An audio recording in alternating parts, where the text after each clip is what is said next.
My father and his new wife stood at my VIP table sweating and begging for a $3 million bailout. They had no idea the elusive billionaire investor they were pitching to was the same daughter they threw away 14 years ago.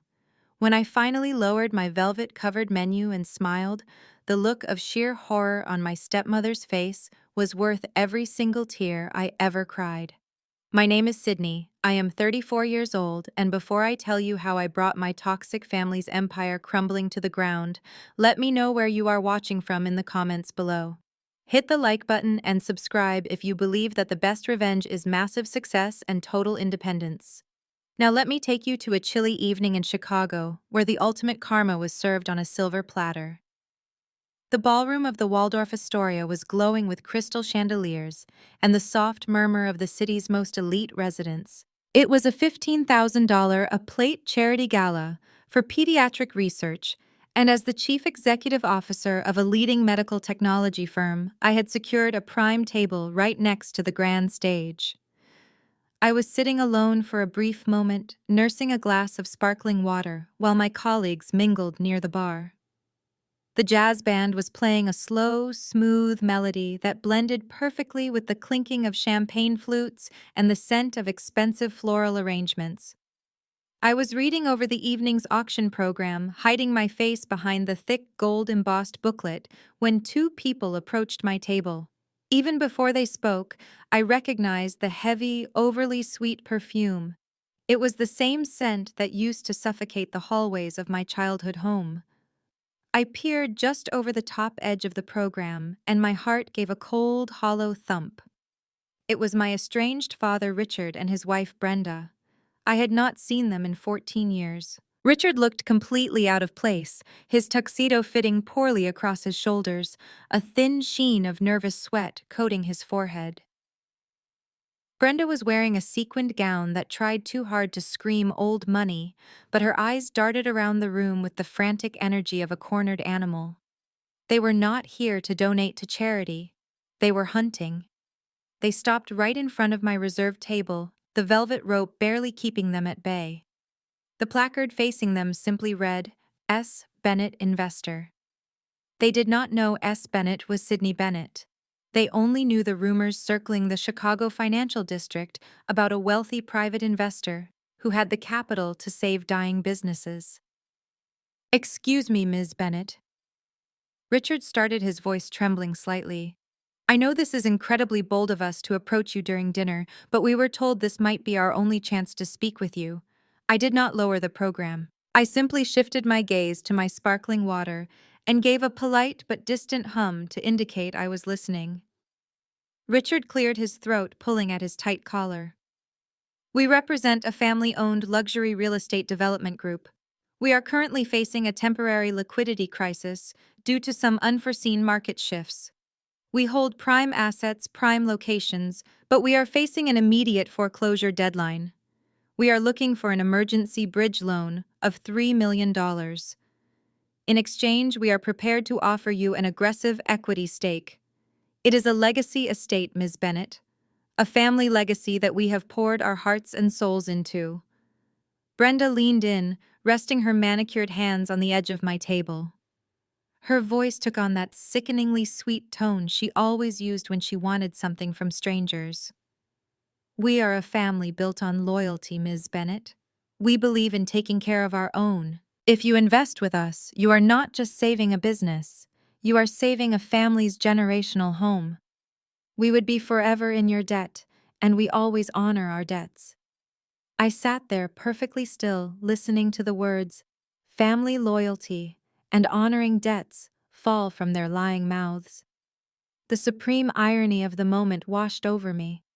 Here was the man who refused to co-sign a $15,000 student loan so I could go to college, now begging a stranger for $3 million to save his own skin.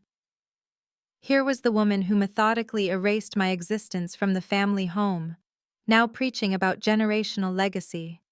I let them talk. I let them stand there for a full 10 minutes, sweating under the chandelier lights as they poured out their desperate, pathetic pitch. Richard fumbled through projected revenue numbers that sounded entirely fabricated, while Brenda nodded along with a fake practiced smile. They were drowning and they had no idea they were begging their discarded scapegoat for a life raft. Finally, when Richard ran out of breath and stood there panting lightly, waiting for a response, I decided they had suffered enough anticipation. I slowly lowered the gold embossed program and placed it gently on the table. I folded my hands, looked up, and met my father's eyes. "Your pitch needs a lot of work, Richard," I said, my voice calm and perfectly steady. But I have to admit, the part about family loyalty was incredibly entertaining. The silence that followed was so profound, I could hear the ice shifting in my water glass. All the color instantly drained from Richard's face, leaving him a sickly shade of gray.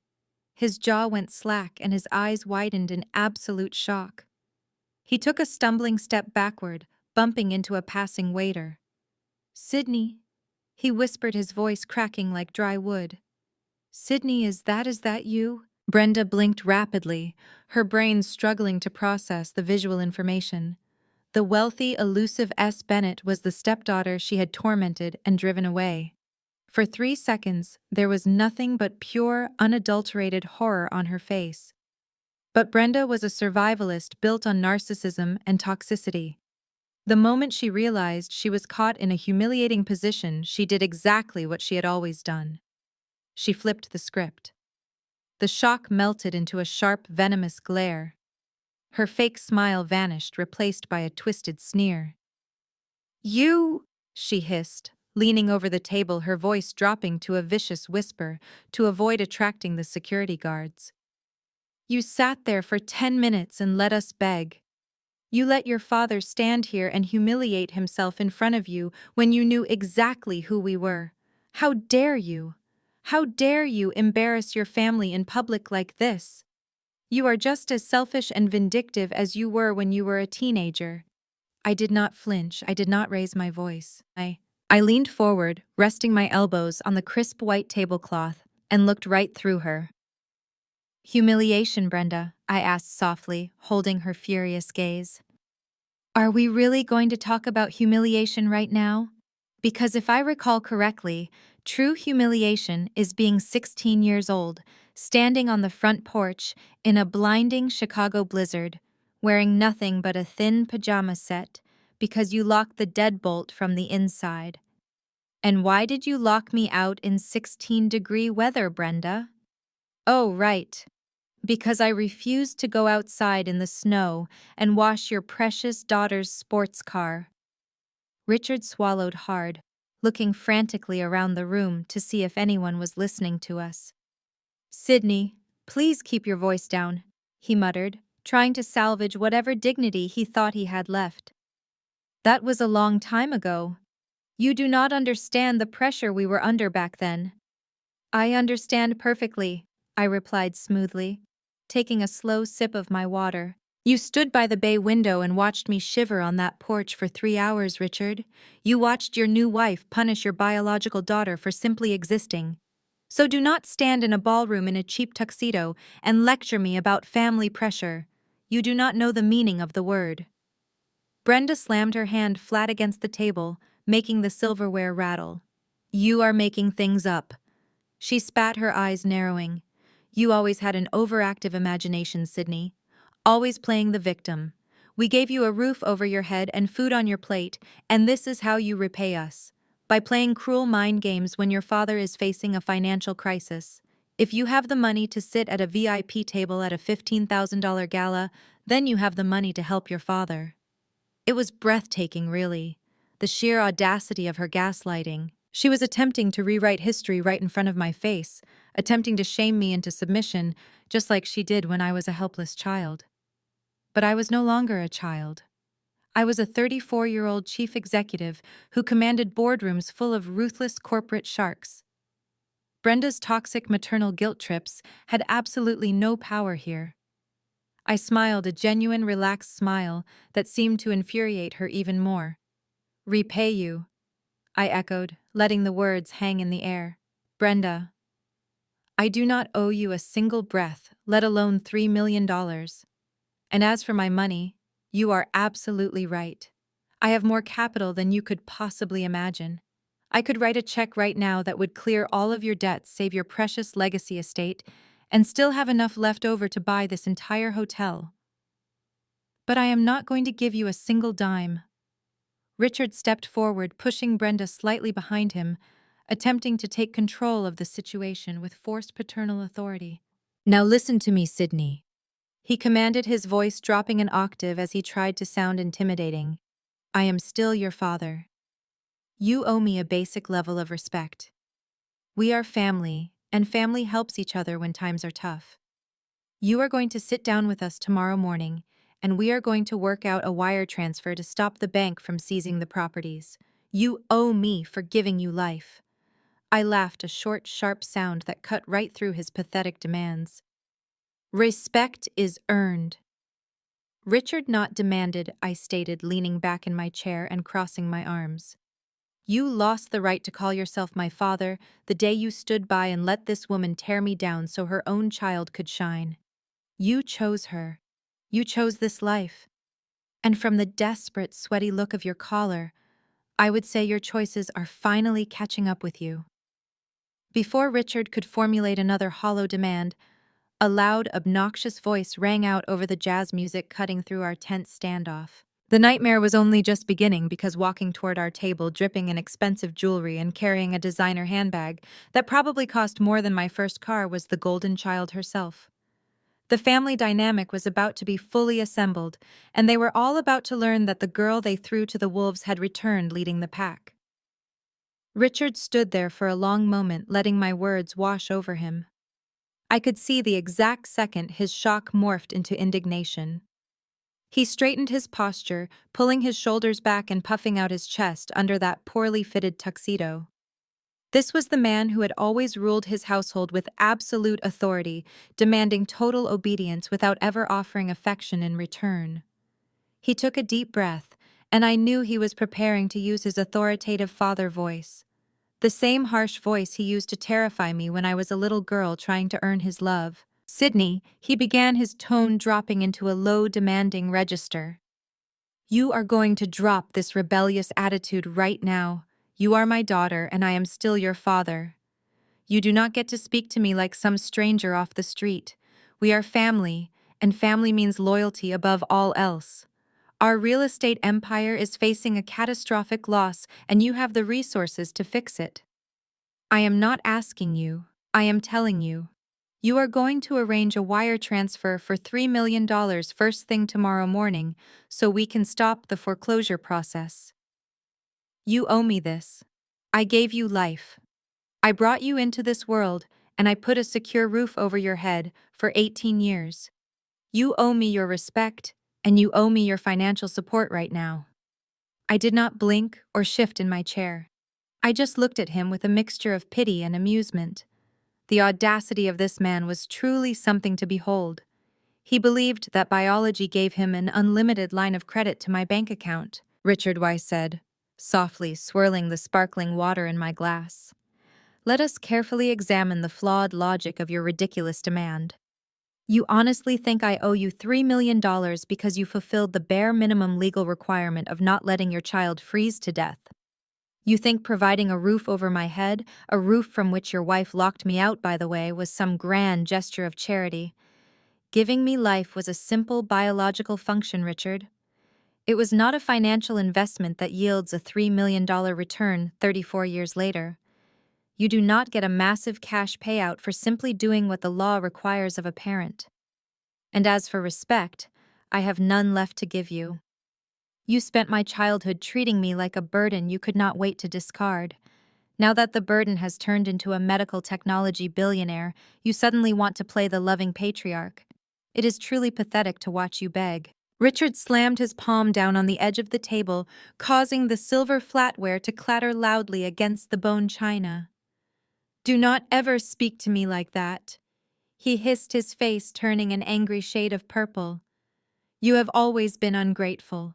You have always been utterly selfish. I am your father. I am the reason you are sitting at this $15,000 a plate dinner tonight.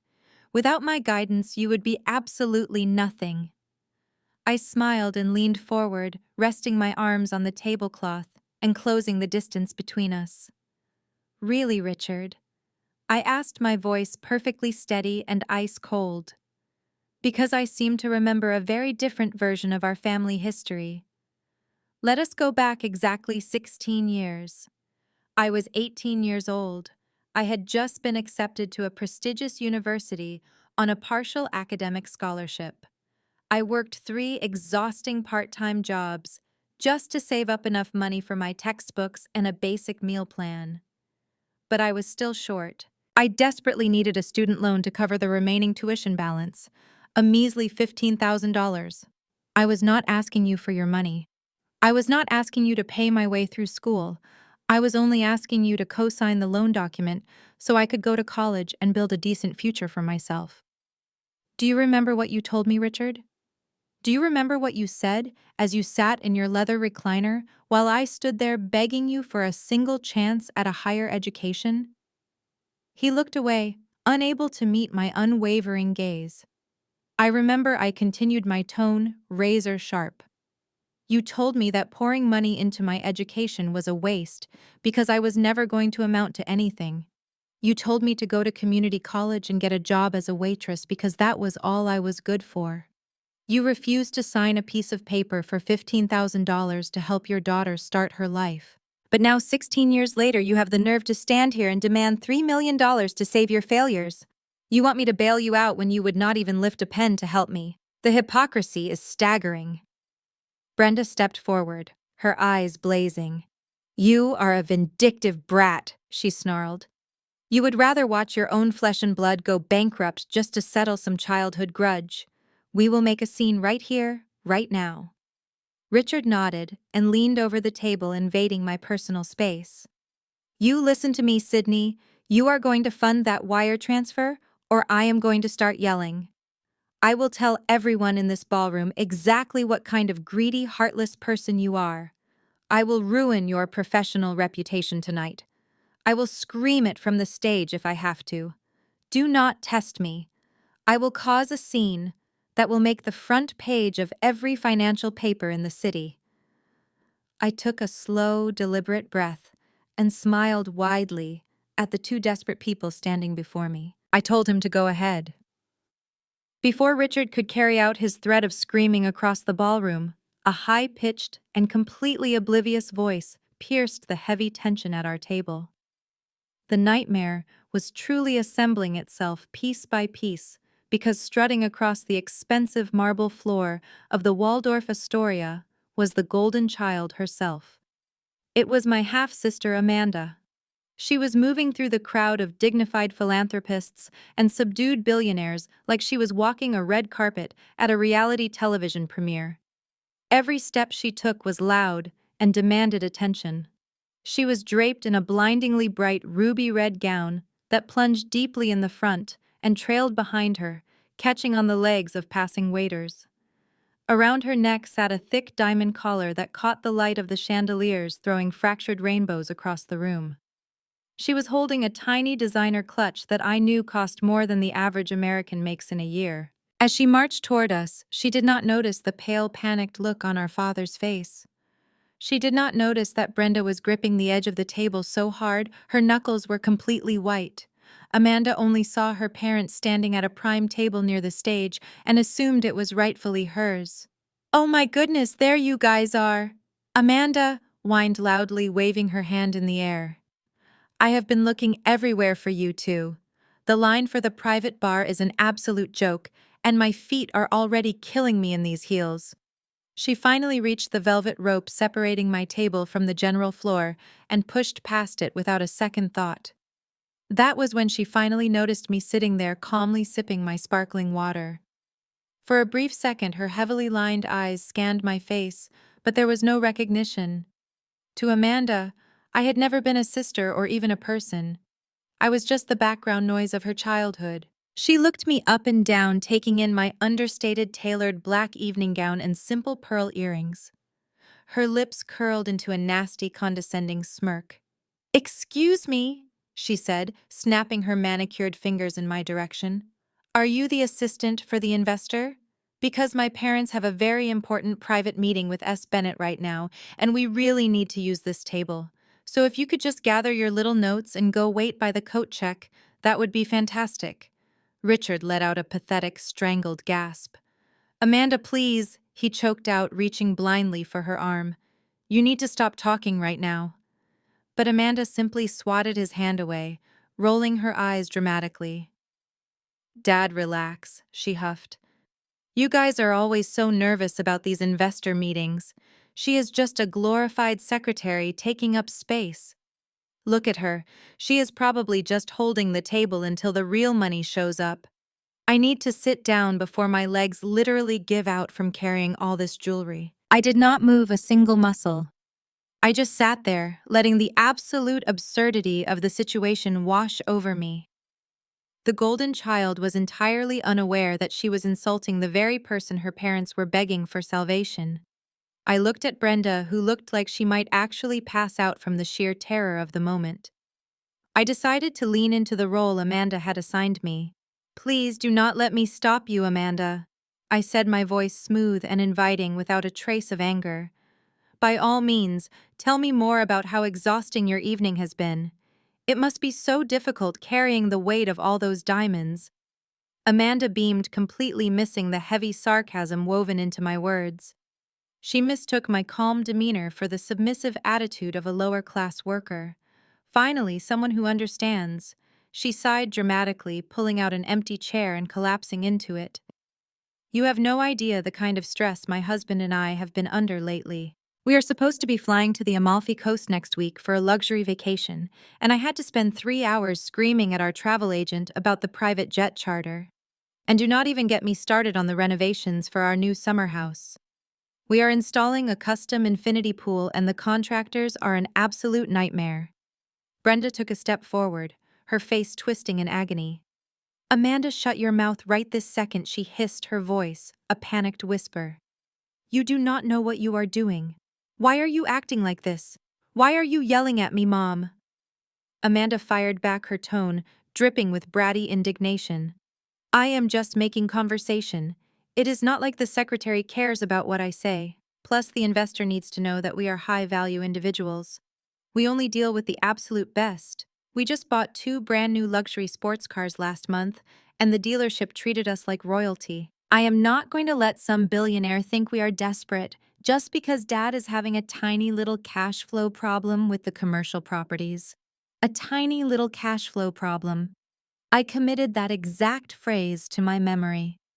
I stored it right next to the private jet charter, the custom infinity pool, and the 2 brand-new luxury sports cars. Amanda was gleefully handing me the nails for their financial coffin, one arrogant brag at a time. Every single word coming out of her mouth was proving exactly where the missing money was actually going. Wow, I replied to her, feigning a deeply impressed and curious tone. 2 new sports cars. That is quite an extravagant purchase for a family facing a tiny little cash flow problem. Those vehicles must have cost you at least $300,000 each, right?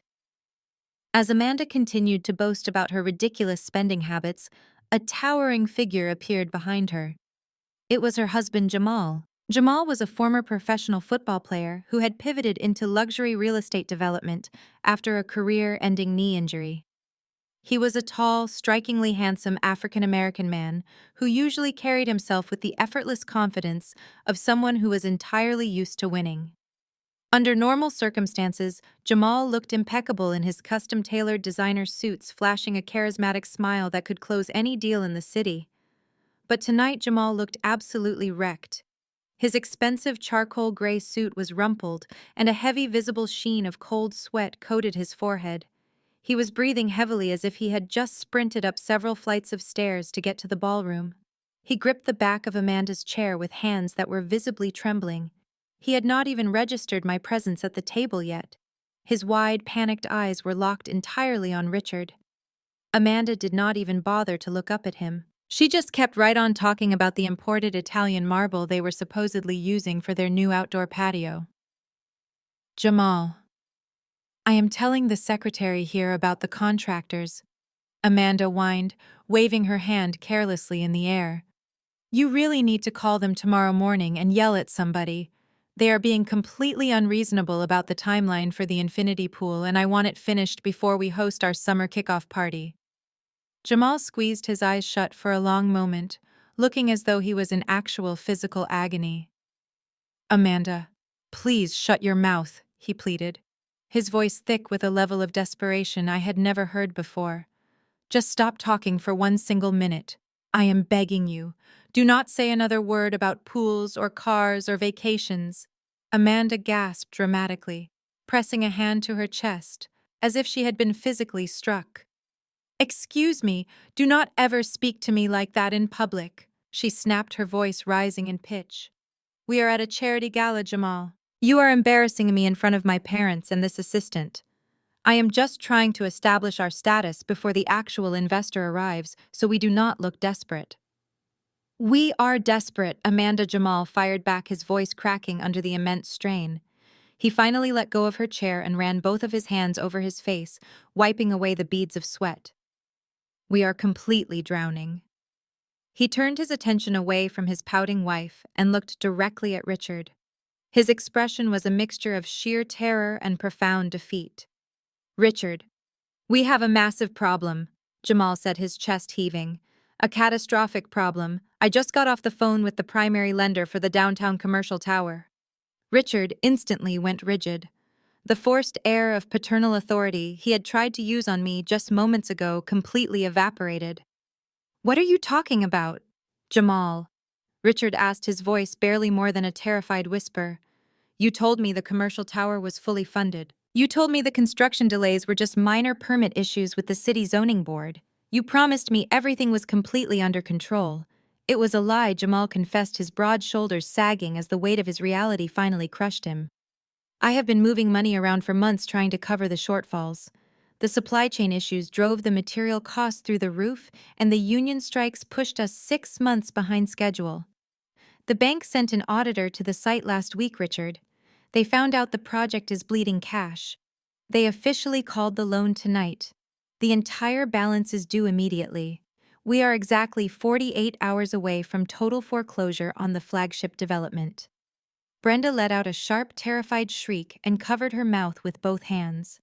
Her face drained of all its remaining color, leaving her looking like a ghost in a sequined gown. Foreclosure, she repeated, her voice trembling violently. Jamal, you cannot be serious. That project is the cornerstone of our entire portfolio.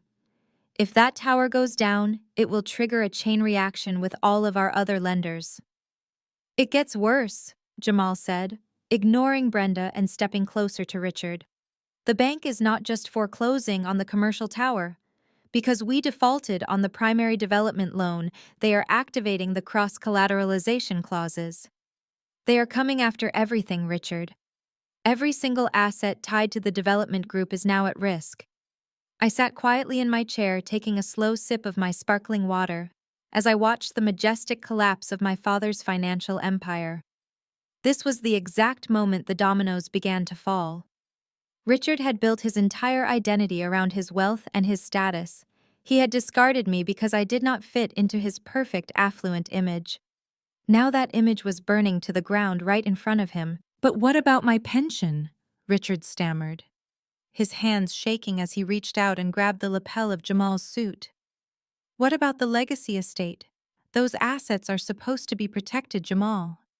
You swore to me that my personal accounts were shielded from the corporate liabilities. They were shielded until you co-signed the bridge loans last year. Jamal reminded him, his voice laced with bitter resentment. Do you not remember, Richard?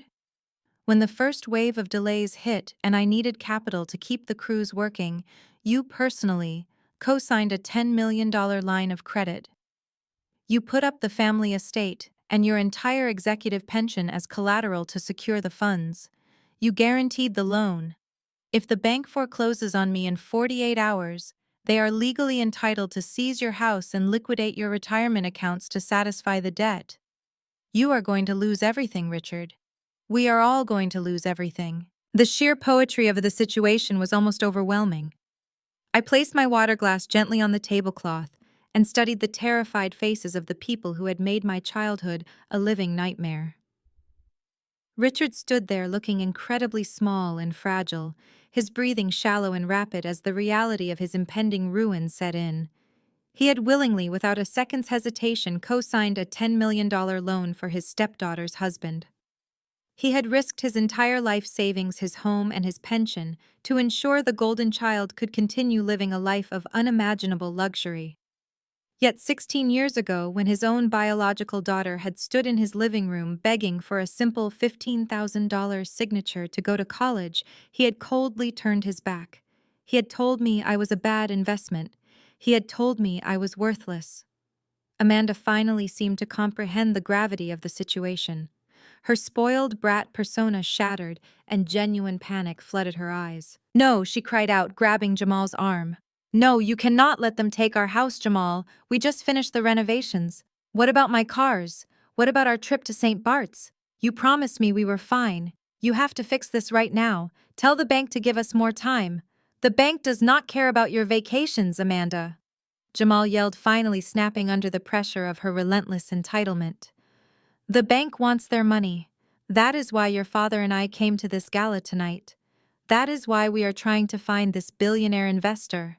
It is our only hope. If S. Bennett does not hand us $3 million by tomorrow morning, we will be completely homeless by the end of the week." Jamal finally turned his head and looked at me for the very first time. He noticed my calm demeanor and the way his father-in-law was staring at me with absolute dread. He frowned, confusion briefly replacing his panic. "Wait," he said, looking back and forth between Richard and me. "Who is this? Why are you guys standing at this table? Where is the investor?" Richard could not speak. He just stared at me, his mouth opening and closing like a fish out of water. Brenda was quietly sobbing into her hands, realizing that the only person who could save them from total destruction was the very same girl she had locked out in a blizzard all those years ago. I smiled warmly at Jamal and offered him a polite nod. "Hello, Jamal," I said, my voice perfectly steady and serene amid their absolute chaos. "It is a pleasure to finally meet you. I am Sydney Bennett, but you can just call me S. Bennett." Jamal stared at me, his jaw practically unhinged as the words S. Bennett left my mouth. His eyes darted from my calm face down to the heavy gold VIP placard sitting on the white tablecloth, and then back up to Richard, who was currently looking like he was about to have a massive heart attack right there in the middle of the Waldorf Astoria. Jamal was a highly intelligent man, a successful commercial real estate developer who understood exactly how to read a room and analyze a shifting power dynamic. It only took him a few agonizing seconds to piece together the terrifying puzzle unfolding before him. He quickly realized that the elusive billionaire investor he had been desperately hunting all night was actually the discarded estranged daughter of his ruined father-in-law. The sheer horror of that ultimate realization washed over Jamal's handsome face, leaving him completely and utterly speechless. He slowly took a cautious step back from our table, as if he were stepping away from a live explosive device that was merely seconds away from detonating. He wanted absolutely no part of the fallout. Brenda, on the other hand, did not step back. Brenda was a cornered animal, and cornered animals do not ever retreat, they aggressively attack. She had spent her entire miserable life manipulating people using emotional guilt and toxic shame to bend others to her absolute will. When her pathetic begging completely failed, her natural instinct was to instantly pivot to overt hostility. I watched in mild fascination as the fake theatrical tears dried up on her wrinkled face in record time. The pathetic weeping mother routine vanished completely, and the vicious calculating stepmother I vividly remembered from my dark childhood returned in full, terrifying force. She aggressively wiped her face, straightened her rigid back, and took an intimidating step closer to my reserved table. The heavy, sickening scent of her cheap floral perfume washed over me again, but this time I did not feel suffocated or small. I only felt an overwhelming sense of profound pity for the desperate aging woman standing before me. "You think you are so incredibly smart, Sydney," Brenda snarled, her voice dropping to a low, venomous hiss that barely carried over the soft, romantic jazz music playing in the background of the ballroom. You sit there in your fancy designer dress, acting like you hold all the winning cards just because you happen to have some money now. But you are forgetting one very important thing about this family dynamic. We know exactly who you are, and we know exactly how to completely ruin you. Do not think for one single second that you can just walk away from us tonight and leave your poor father to go entirely bankrupt. If you do not formally authorize that $3 million wire transfer by tomorrow morning, I am going to make a very important phone call. I have very close personal friends who work in high-level media Sydney. I will go straight to the Wall Street Journal. I will personally call the Chicago Tribune. I will loudly contact every major financial news outlet in this entire city, and I will tell them the exact devastating truth about the great and powerful S. Bennet. I slowly raised a single eyebrow, politely inviting her to continue her unhinged rant. "Please, Brenda," I said softly, resting my chin gently on my hand and offering a warm, encouraging smile. "Tell me exactly what devastating truth you plan to share with the national media. I am absolutely fascinated to hear your creative version of our shared reality." Brenda smiled a nasty, triumphant smile, foolishly thinking she had finally located my vulnerable weak spot. "I will tell them that you are a cold, heartless sociopath." She spat, her widened eyes gleaming with absolute, pure malice. "I will tell them that while you are comfortably sitting in luxury city penthouses and acting like a generous, noble philanthropist, you deliberately and maliciously abandoned your loving family to rot in the unforgiving streets. I will expertly spin a tragic story about a cruel, vindictive chief executive officer who selfishly hoards her massive wealth while her elderly father tragically loses his home and his hard-earned pension. I will make absolutely sure they interview Amanda on every single daytime television talk show.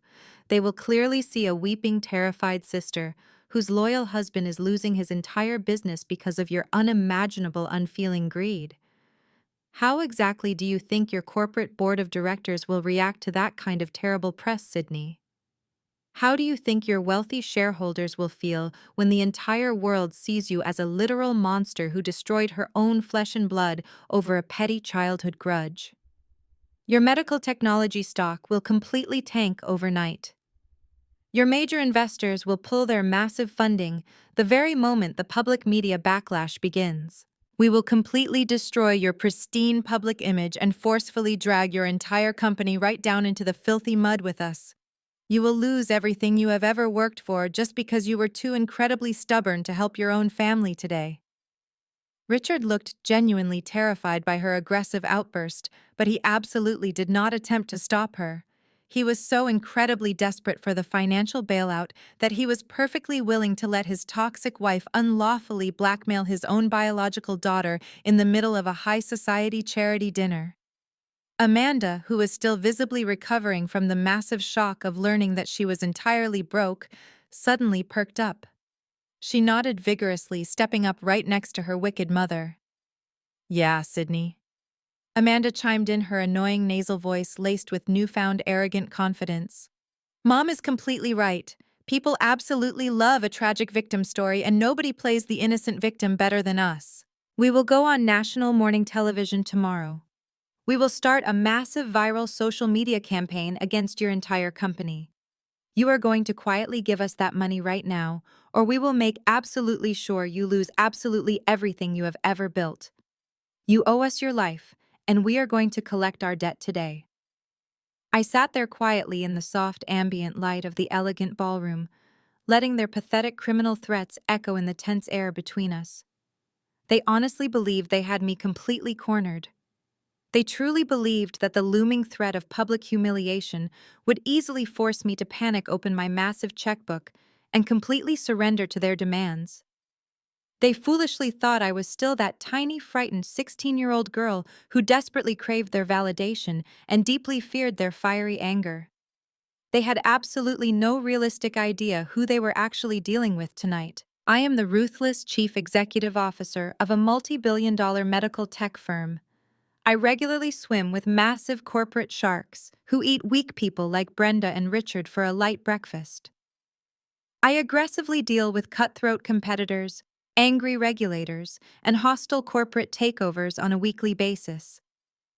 Cheap blackmail from a desperate suburban housewife and her spoiled, bankrupt daughter was not a legitimate threat. It was an absolute hilarious joke. I let out a genuine, relaxed laugh that caused Brenda to take a sudden physical step back in utter confusion.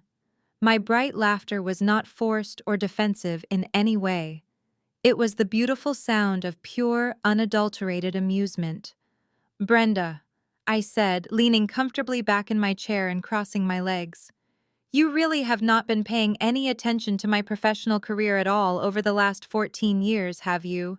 You actually think you can easily scare me with a fabricated public relations nightmare? You think the empty, hollow threat of a few bad news articles is going to make me panic and hand over $3 million to a rapidly sinking ship? Public relations is my absolute favorite game in the entire corporate world. I strictly control the narrative, Brenda. I entirely own the narrative. I employ massive teams of aggressive lawyers and elite media consultants who successfully deal with vicious smear campaigns before breakfast. If you foolishly go to the Wall Street Journal with your heavily fabricated story about a loving family abandoned by a cruel daughter, they are going to immediately demand hard, undeniable physical evidence. The national media does not just carelessly print malicious gossip about a powerful billionaire without verifying the basic facts first. They are going to dig incredibly deep into your personal financial history. They are going to look closely into Jamal's rapidly failing business and Richard's massive hidden debts.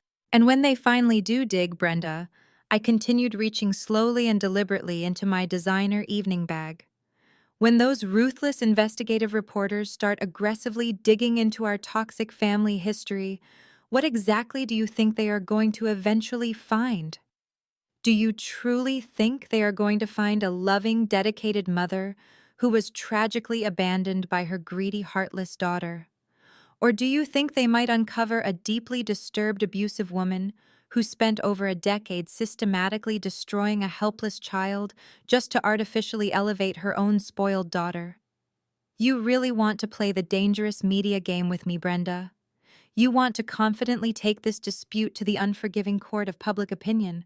I think that is an absolutely wonderful, fantastic idea.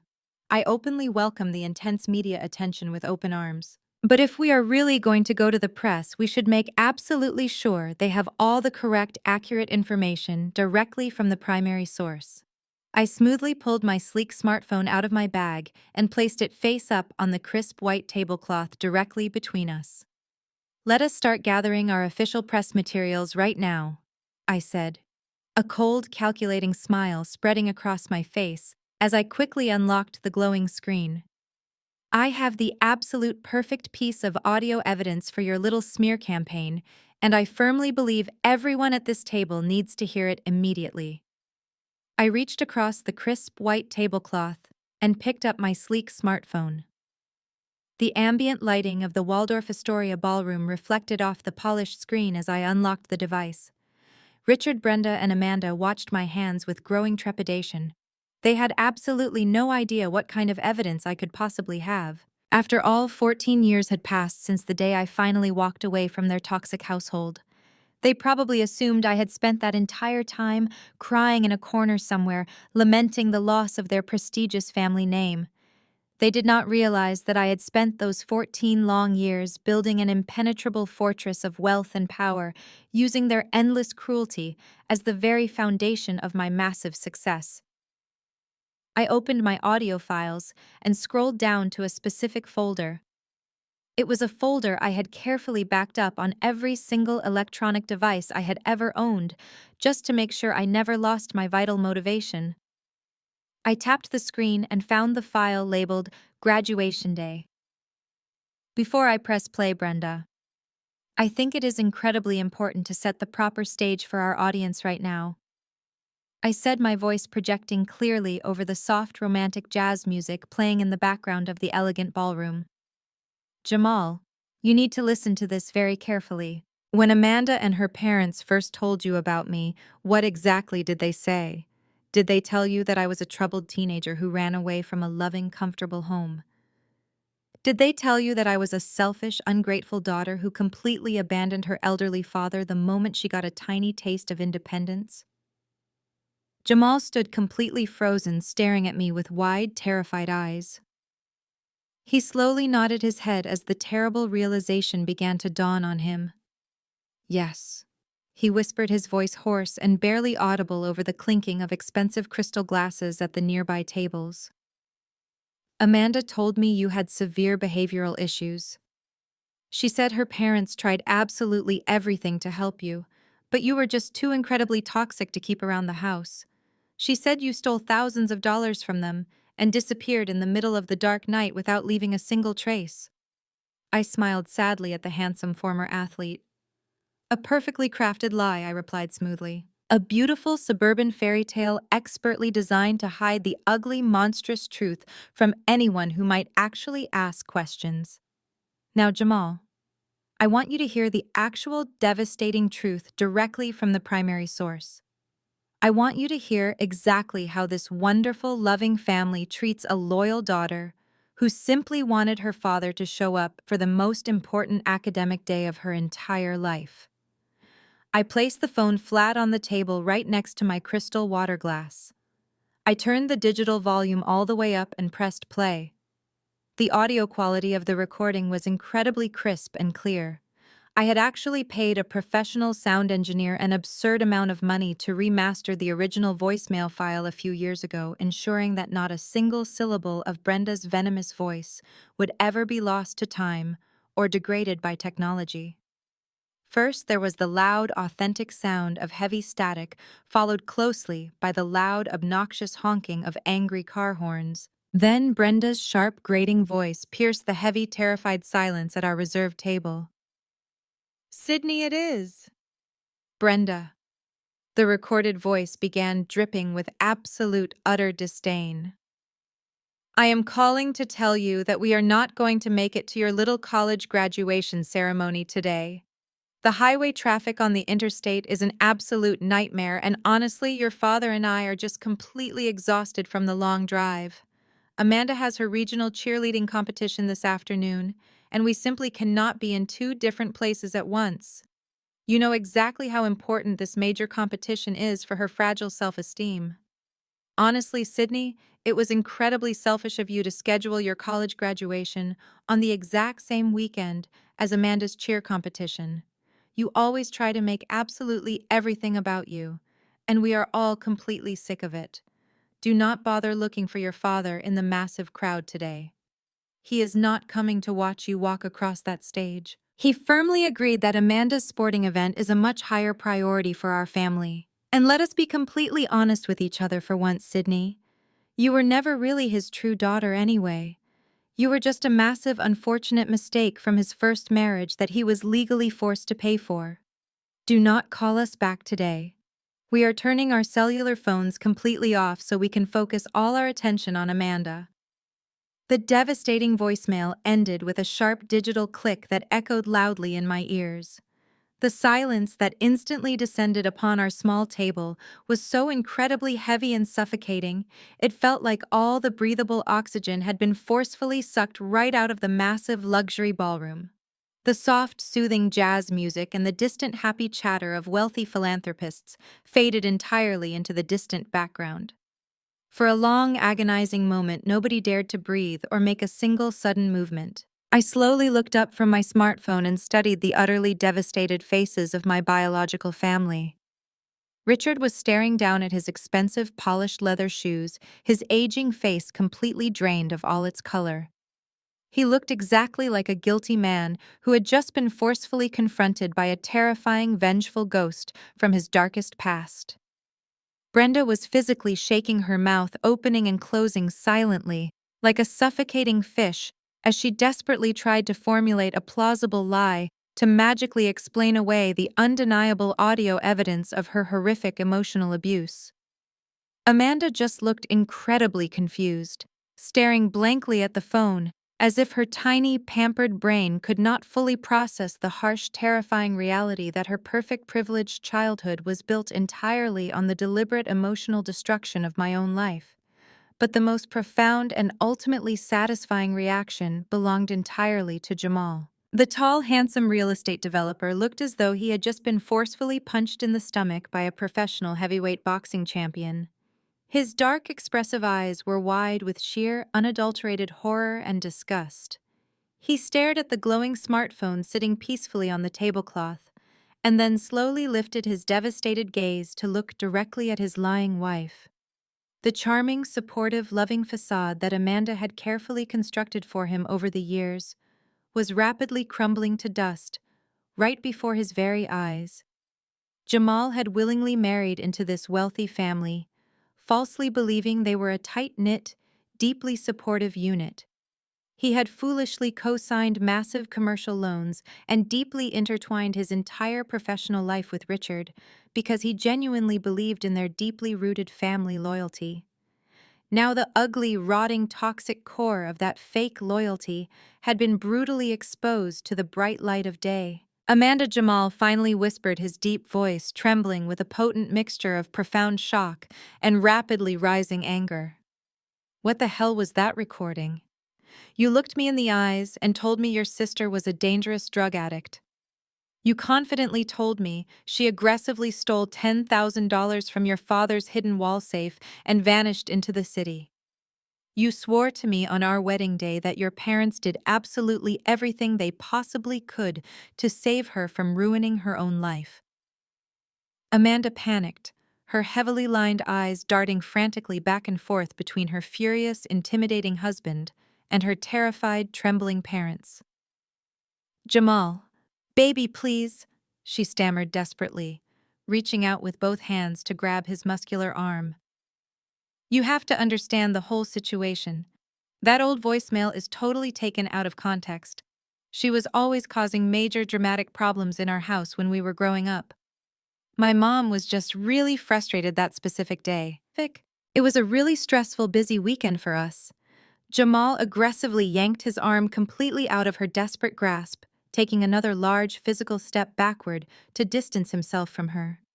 Taken out of context, he repeated loudly, his voice rising in volume, causing a few nearby wealthy gala guests to turn their heads and stare directly in our direction. "Amanda, your mother just told her that she was a massive, unfortunate mistake and that her own biological father did not even view her as a real legitimate daughter. She deliberately missed her college graduation ceremony just to watch you jump around in a short skirt at a local cheerleading competition, and your father just quietly went along with it. Your father completely abandoned his own flesh and blood on her graduation day." Jamal turned his furious, blazing gaze toward Richard, who was still cowardly staring at the marble floor, refusing to make eye contact. "You deliberately lied to me, Richard," Jamal said, his deep tone laced with pure, dark disgust. "You sat in my living room, drank my expensive scotch, looked me dead in the eye, and told me that family always comes absolutely first. You used that exact same emotional line to falsely guilt me into letting you co-sign those massive commercial real estate loans. You aggressively convinced me to tie my entire business portfolio to your family estate because you said we had to protect the family legacy for future generations. But you do not even know what the word family actually means. You threw your own innocent child away like absolute garbage just to keep your toxic, manipulative wife happy." Brenda finally found her voice, stepping forward with her manicured hands raised in a pathetic defensive gesture. "Jamal, you must understand her perspective," she pleaded, tears of genuine panic welling up in her eyes as she watched her son-in-law turn against them. "Raising Sydney was incredibly difficult for our family. She was a very troubled, difficult child. We made a few minor parenting mistakes, but we always tried our absolute best to provide a good home. You cannot judge our entire 30-year marriage based on one angry voicemail from 14 long years ago." I calmly picked up my phone from the table and slipped it back into my designer evening bag. "One angry voicemail," I said, my voice slicing cleanly through her pathetic, desperate excuses like a sharp razor blade. "Brenda, that voicemail was not an isolated incident. It was the grand finale of a 16-year campaign of systematic emotional abuse. It was the exact defining moment I fully realized that no amount of straight A report cards or prestigious academic scholarships would ever make Richard love me more than he loved catering to your endless toxic demands. But the absolute best part about that horrific voicemail, Brenda, is that it completely set me free to build my empire. Jamal looked at me, his eyes softening with a deep, profound realization. He finally understood why I was sitting at a $15,000 a table gala, while his father-in-law was sweating and begging for a desperate financial bailout. He realized that the very family he had married into was entirely composed of ruthless liars and manipulative frauds. And more importantly, he realized that he had blindly trusted those exact same frauds with his entire financial future. The magnificent house of cards was finally starting to collapse, and the devastating financial consequences were about to bury them all. Jamal slowly shook his head, running a trembling hand over his face, as the sheer weight of their collective betrayal threatened to pull him under. He had built his entire luxury real estate empire on a foundation of false trust, and they had ruthlessly exploited that trust to fund their reckless, opulent lifestyle. He looked back at Amanda, who was now openly weeping, but this time her tears were not the manipulative, fake tears she had used to get her way her entire life. They were the very real, terrified tears of a woman who was slowly watching her golden pedestal shatter into a million irreparable pieces. The terrible truth was officially out, and there was absolutely no putting it back in the box. Richard stood completely frozen as Jamal glared at him with pure disgust. The heavy, suffocating silence in the elegant ballroom felt like a massive physical weight pressing down on his slumped shoulders. He looked frantically from the glowing smartphone resting on the white tablecloth to my calm, serene face, and then back to his furious son-in-law. The polished mask of the authoritative, wealthy patriarch had completely dissolved, leaving behind a pathetic, desperate man, frantically scrambling for his financial and social survival. "Jamal, you have to believe me," Richard pleaded, holding his trembling hands up in a desperate defensive gesture. "I swear to you on my life I had absolutely no idea Brenda left that terrible voicemail for her. I was outside in the driveway loading up the heavy luggage for the regional cheer competition. She explicitly told me she was just calling Sydney to quickly apologize for the unfortunate schedule conflict. I honestly thought we had mutually agreed to celebrate her college graduation with a nice family dinner the following weekend. I would never intentionally abandon my own biological daughter on such an important academic day. It was just a massive, terrible misunderstanding." He slowly turned his desperate, panicked eyes toward me, trying his absolute best to summon a convincing look of deep, paternal heartbreak. "Sydney, honey, you have to know deep down in your heart that I would never say those awful, cruel things about you. You are my flesh and blood. I loved you. I always provided a safe, comfortable home for you.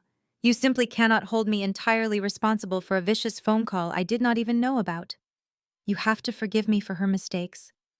I let out a soft, humorless laugh that made him physically flinch. The sheer, pathetic cowardice of this man was truly staggering to witness. Even now, when forcefully confronted with undeniable auditory proof of the severe emotional abuse he openly allowed in his own house, he was still desperately trying to hide behind his wife's sequined skirts. He was perfectly willing to throw Brenda directly under the nearest moving bus if it meant saving his precious, lucrative relationship with Jamal and protecting his rapidly failing financial interests. Richard Thatcher said, my voice perfectly level and entirely devoid of any residual warmth or affection. "Do not boldly insult my intelligence by pretending you were some innocent, clueless bystander during my miserable childhood. You were the silent, willing architect of my daily misery. Brenda may have been the one who physically locked me out of the house in the freezing snow and left those cruel, venomous voicemails, but you gave her the absolute, unchecked authority to do it.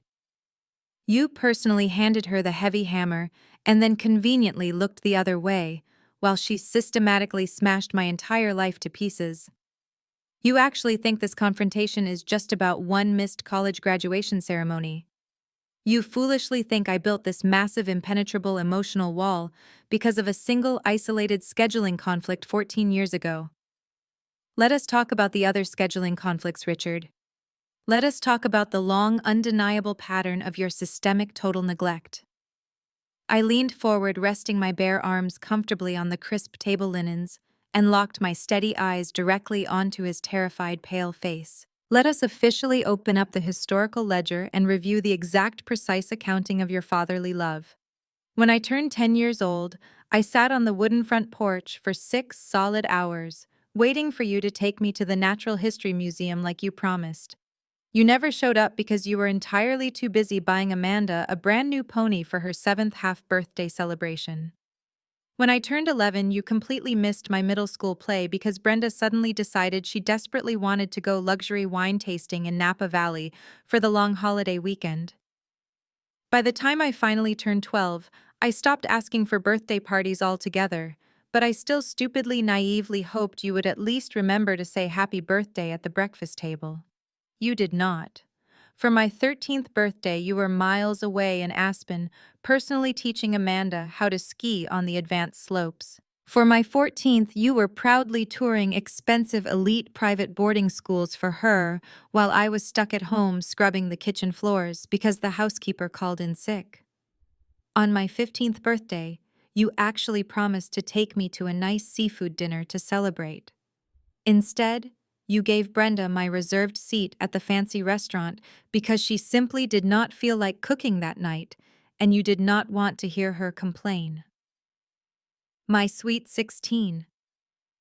The major milestone birthday every teenage girl supposedly dreams about was spent entirely alone crying in my pale blue bedroom because you took Amanda to see an exclusive sold-out Broadway show in New York City. Do I really need to keep going down this extensive list, Richard? I asked, my voice ringing with absolute cold authority. Because I can precisely describe all 14 consecutive birthdays that you deliberately and consciously chose to completely ignore. 14 long years of completely erasing my existence so you could successfully play the role of the perfect wealthy dad for another man's spoiled child. You did not just miss a simple graduation ceremony, Richard. You missed my entire life, and you did it completely on purpose because I was entirely too inconvenient for your shiny new family dynamic.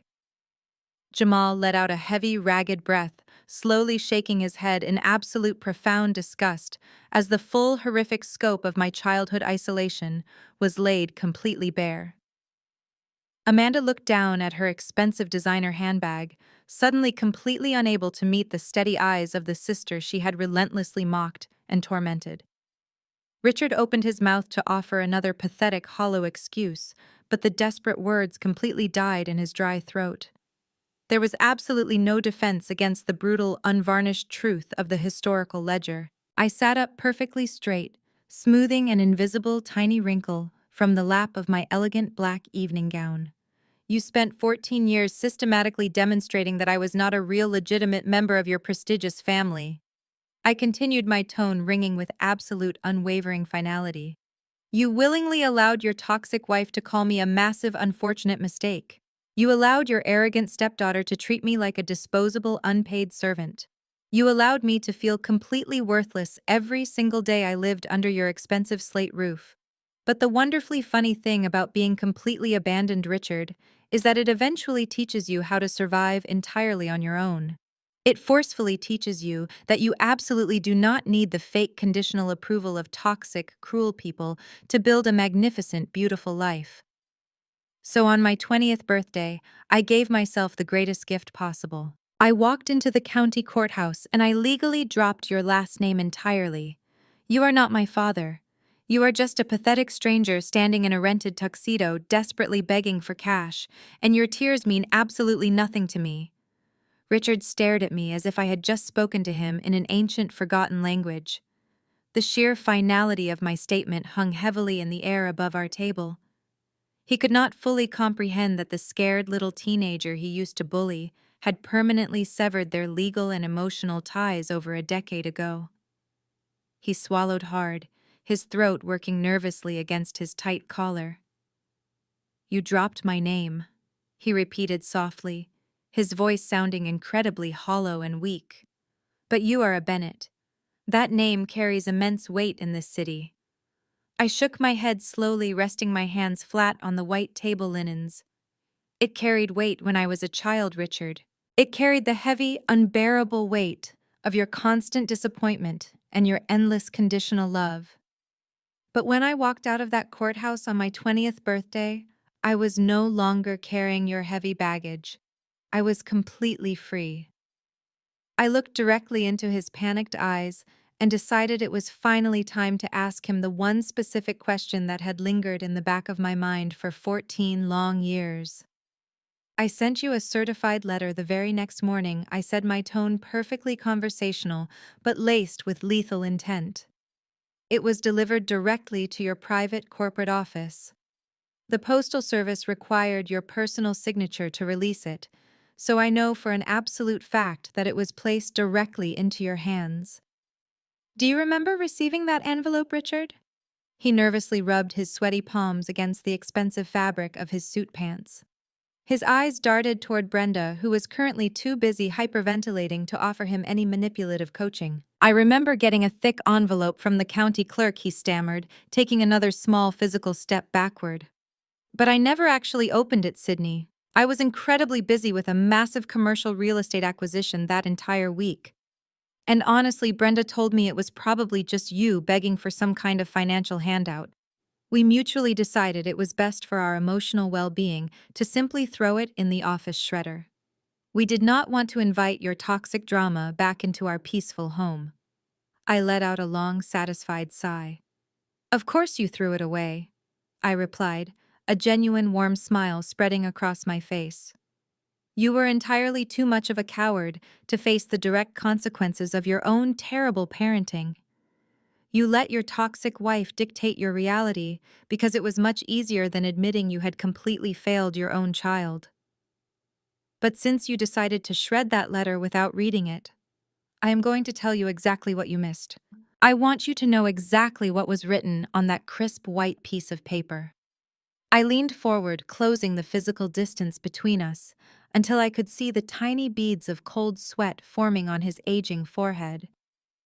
I did not write a long emotional manifesto, Richard, I stated clearly.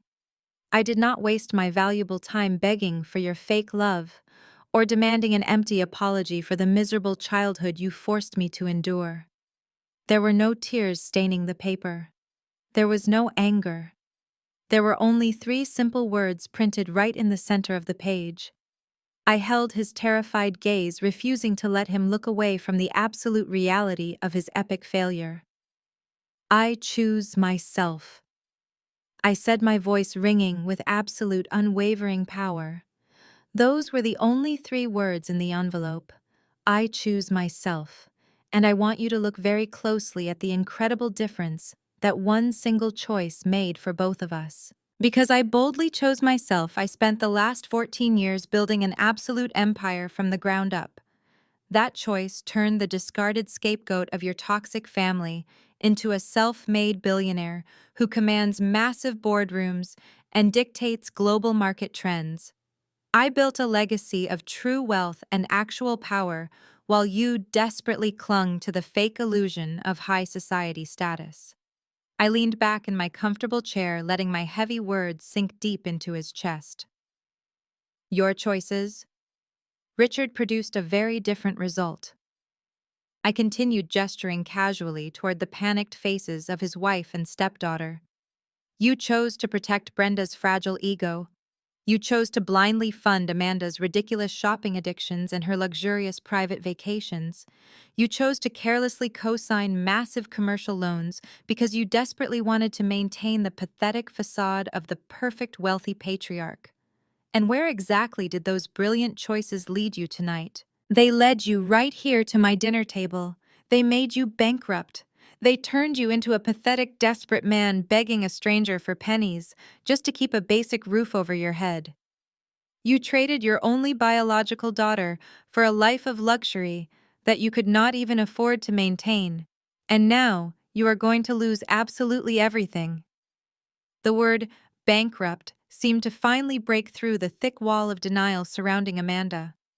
She had been standing there with her mouth hanging wide open, trying to process the devastating reality that her perfect wealthy father was actually drowning in massive unpayable debt. Suddenly, her shock transformed into unhinged fury.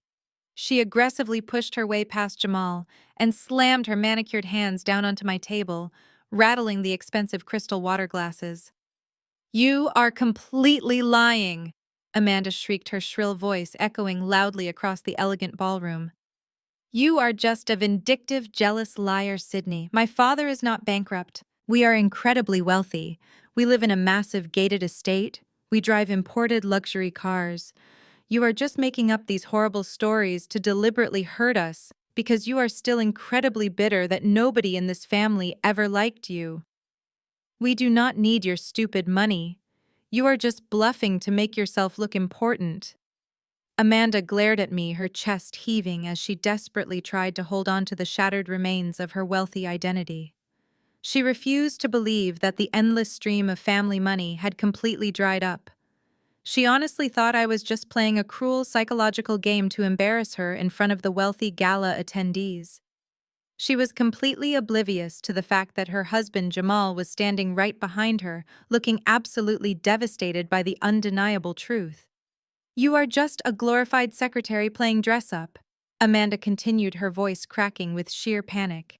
"You do not have billions of dollars and my dad is not losing our house. This is just a sick, pathetic joke. You are completely bluffing and I am going to prove it right now. I am going to call the bank tomorrow morning and they are going to laugh right in your stupid face. You are nothing but a massive fraud, Sydney." I did not even bother to defend myself against her ridiculous, unhinged accusations.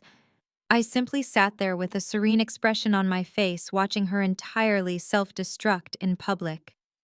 The absolute best part of my ultimate revenge was that I did not need to convince her of anything. The harsh, unforgiving reality of their financial ruin was about to violently crash down on their heads without any further assistance from me. Amanda could scream and cry and violently deny the truth all she wanted, but it would not change the simple, terrifying fact that their massive luxury empire was built entirely on shifting sand. And that sand was rapidly slipping right through their greedy, trembling fingers. They had absolutely nowhere left to hide, and nobody left to successfully manipulate. The brilliant trap was perfectly set, and the heavy steel jaws were just moments away from snapping completely shut. Amanda stood there pointing a finger directly at my face. "You are nothing but a jealous fraud, Sydney!" She screamed, her voice shrill enough to turn heads at the surrounding tables. "You do not have billions of dollars, and you certainly do not have the power to take away my house or my luxury cars. This is all just a game you are playing, because you cannot stand the fact that our father loved me more than he ever loved you. You are bluffing, and I am not going to stand here and let you disrespect my family. I am going to call our wealth manager first thing tomorrow morning, and he is going to laugh at your ridiculous claims. We are completely untouchable." Right as the word untouchable left her glossy lips, a sharp electronic ringtone suddenly pierced the heavy air. It was not coming from my sleek smartphone, which was still resting quietly inside my designer evening bag. It was coming directly from the inside pocket of Jamal's rumpled suit jacket. The sudden noise made Richard physically jump in his cheap rented tuxedo, and Brenda let out a tiny, terrified gasp, as if the sound itself was a physical blow. Jamal slowly reached into his pocket, his hands trembling so violently that he nearly dropped the device onto the marble floor.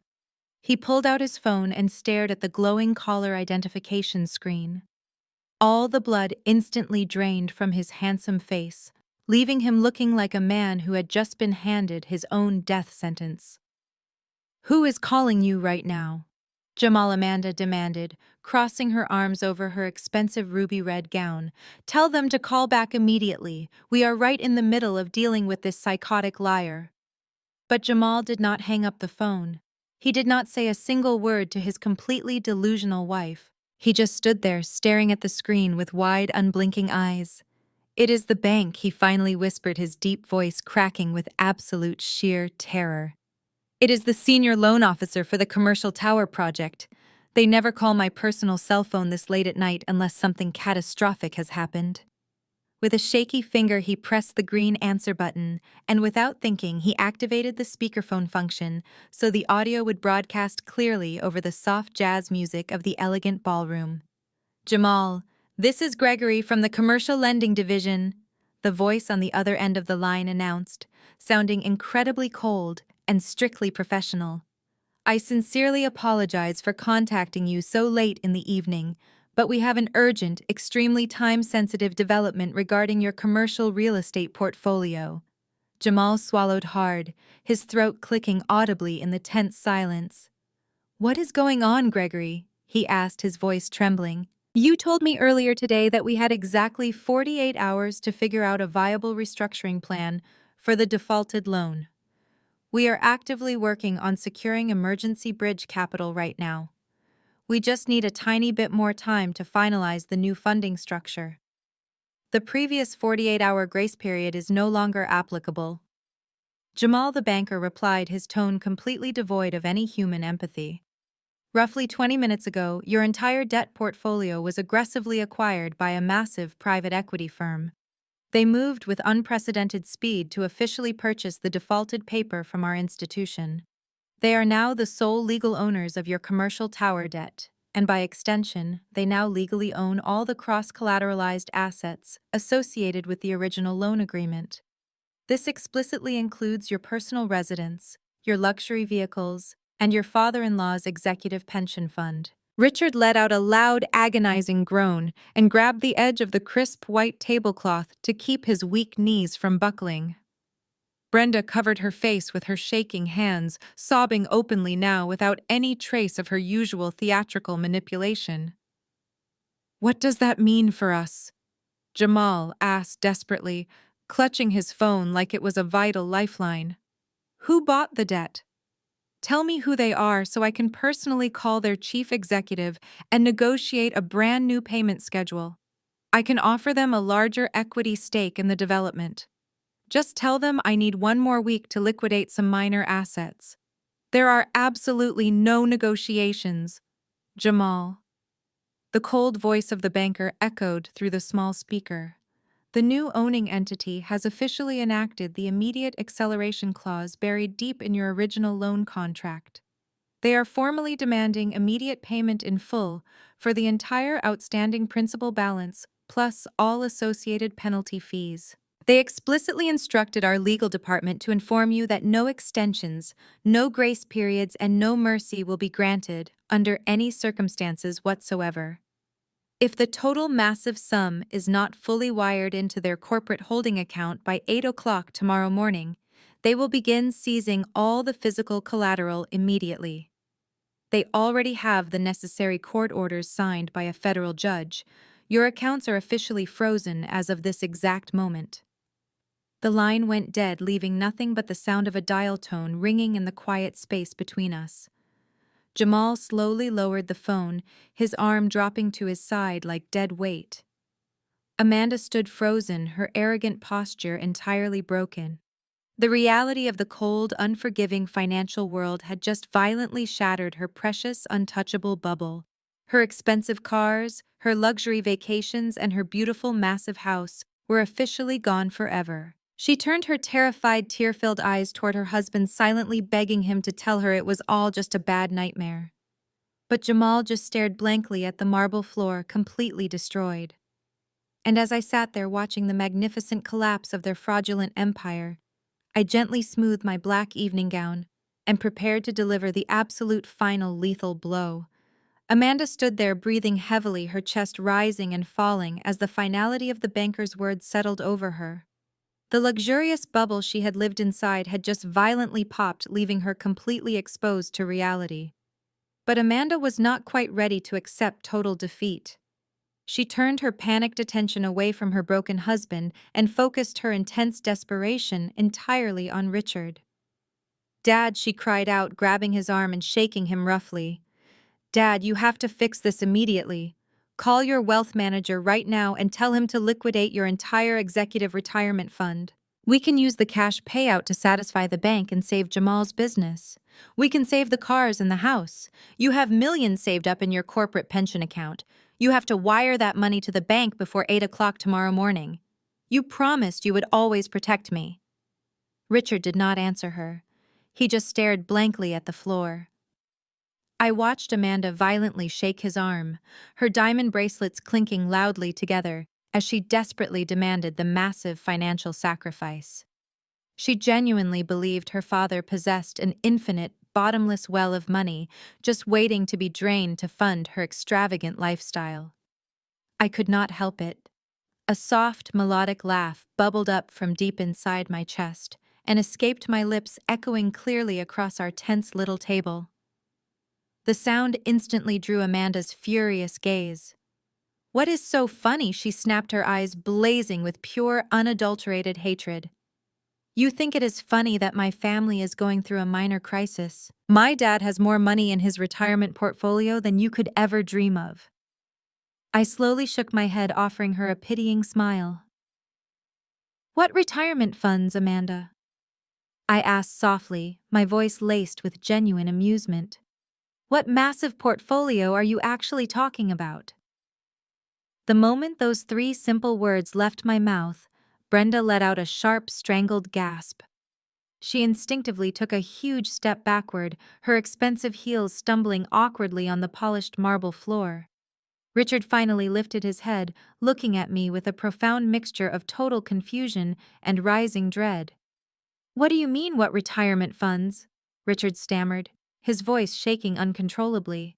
"I have worked as a senior executive for over 30 years. I have a massive fully funded pension and a highly aggressive stock portfolio. I have millions safely tucked away for our future." I simply nodded, maintaining my calm, relaxed posture. "That is certainly a lovely story, Richard," I replied, "and I am sure it was completely true at some point in your life. But when I first saw your names on the exclusive guest list for this charity gala, I was incredibly curious. I wanted to know exactly how the family that discarded me was doing financially, so I made a quick phone call to my corporate forensic accounting team. I employ some of the most ruthless, brilliant financial minds in the entire country." Richard the First continued smoothly, reaching down into my designer bag. "My forensic accountants can track a single missing dollar through a dozen offshore shell companies before they even finish their morning coffee. They aggressively dig into tax records, corporate filings, and bank statements to paint a perfectly clear picture of a person's true financial health. I wanted to know if you were actually wealthy enough to afford this gala, or if you were just desperately swimming in dangerous debt. It turns out my highly paid experts found the undeniable truth in less than 2 hours. I pulled a thick, heavy manila envelope from my bag and tossed it casually onto the center of the crisp white tablecloth. It landed with a heavy, satisfying thud right next to Jamal's frozen hand. "Go ahead and open it, Jamal," I instructed, my voice gentle, but carrying an undeniable weight of absolute authority. "I think you are the only person at this table who truly deserves to know the absolute reality of your financial situation. You have been running yourself completely ragged trying to save a commercial real estate business that was actively being sabotaged from the inside. You deserve to see exactly where all the missing money actually went." Jamal stared at the thick manila envelope as if it were a highly venomous snake coiled on the table ready to strike. He reached out his hands, trembling violently, and picked it up. He tore open the top flap and pulled out a massive stack of heavily highlighted bank statements, legal wire transfers, and detailed financial spreadsheets. "What is in those documents?" Richard demanded, his voice rising in panic. "Jamal, what are you reading now? Tell me what she gave you." But Jamal did not answer him immediately. Jamal's dark eyes were darting rapidly back and forth across the printed numbers, his mouth falling open in sheer disbelief. The robust executive retirement fund that Richard had proudly boasted about was completely exposed in those pages. Every single withdrawal, every hidden transfer, every secretly drained account was meticulously documented by my accounting team. The glorious, untouchable family fortune was nothing but a hollow, empty shell. "Richard, the retirement fund you are desperately planning to use to save your house does not exist anymore," I stated clearly. Your massive pension has been completely drained. Your aggressive stock portfolio was entirely liquidated years ago. Amanda shook her head violently, refusing to accept the harsh reality. That is impossible, she cried out. My dad is rich. You forged those bank statements just to scare us. Jamal, tell her she is lying. Tell her the documents are fake. Jamal slowly lowered the stack of papers, his face hardening into a mask of pure rage, as the final piece of the terrible puzzle clicked perfectly into place. He looked up from the forensic accounting report and slowly turned his head to glare directly at Brenda. Jamal did not blink as he stared directly into Brenda's terrified eyes. The heavy stack of forensic accounting documents in his hands trembled slightly, not from fear, but from an overwhelming volcanic rage that was rapidly boiling over.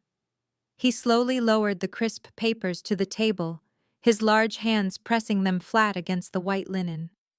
For 5 long years, Brenda, he began, his voice dropping to a dangerously low register that completely commanded the attention of our entire table. For 5 entire years, you have been systematically draining your husband's executive pension fund. You forged his signature on authorized wire transfers and quietly moved massive sums of cash into a private offshore holding account that you opened entirely under your own maiden name. Brenda let out a shrill, panicked gasp and lunged forward across the table, desperately trying to snatch the thick stack of papers right out from under Jamal's hands. Give me those documents right now, she shrieked, her face twisting into a mask of pure, desperate panic. They are completely fake. Sydney printed those ridiculous lies just to tear our beautiful family apart. Richard, you cannot possibly believe a single word printed on those forged pages. She is just an incredibly bitter, jealous girl, trying to completely destroy our perfect marriage because she has absolutely nothing else going for her. But Jamal easily blocked her frantic attempt, pushing her manicured hands away with a firm, disgusted sweep of his muscular arm. Sit down, Brenda, he commanded, his deep voice echoing with the undeniable authority of a man who had finally seen behind the heavy velvet curtain. These are certified bank records drawn directly from your personal financial institution. They show exactly every single dollar you stole from your own husband while he was busy co-signing my massive commercial real estate loans. He thought he was generously protecting your family legacy, but you were secretly robbing him completely blind while he slept right next to you. Richard looked like he was having a terrible out-of-body experience. He stared blankly at his wife, his mouth opening and closing silently, as his brain completely failed to process the magnitude of her ultimate betrayal. Brenda, what is he talking about? Richard finally managed to whisper, his voice cracking with absolute sheer terror. Tell me he is reading it wrong. Tell me my retirement money is still safely sitting in the executive accounts. We need that money to save the estate.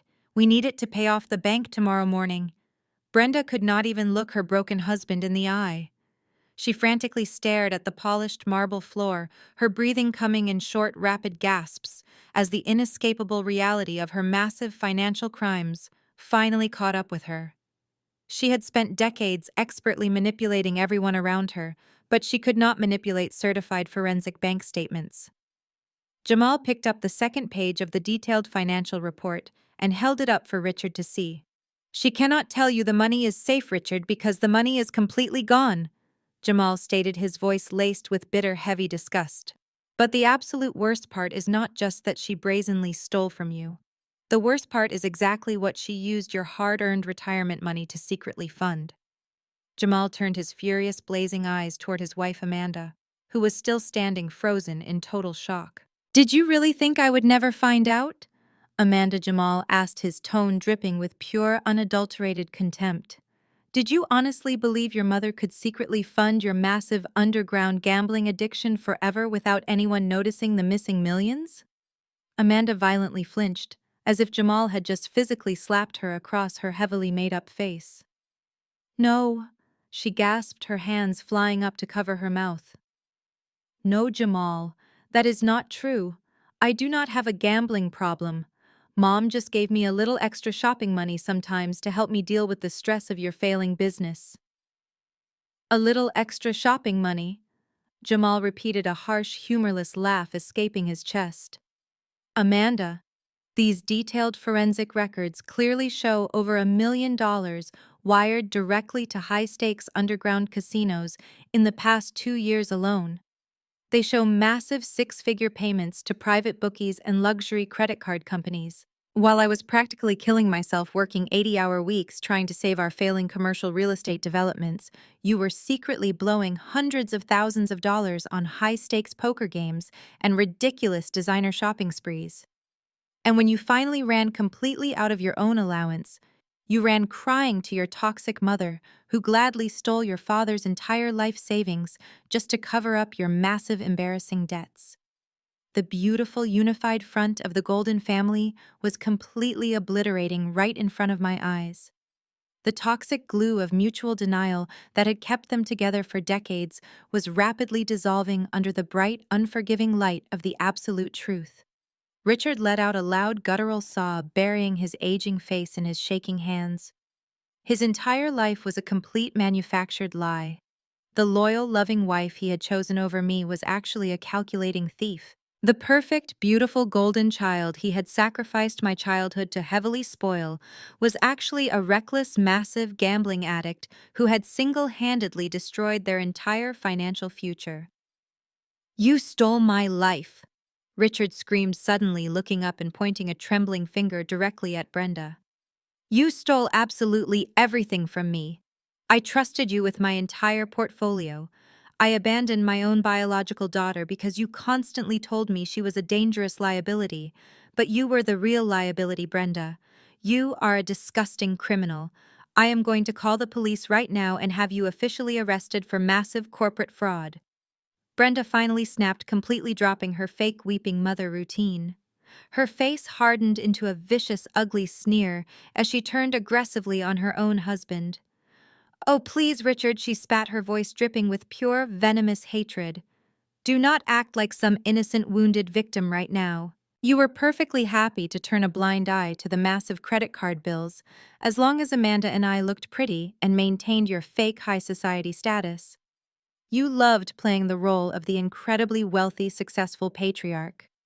I only took the money because you were entirely too stupid to realize we could not actually afford the luxurious lifestyle you constantly demanded we portray.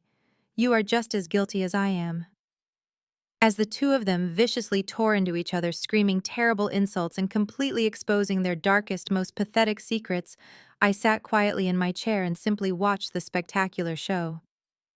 I did not need to raise my voice.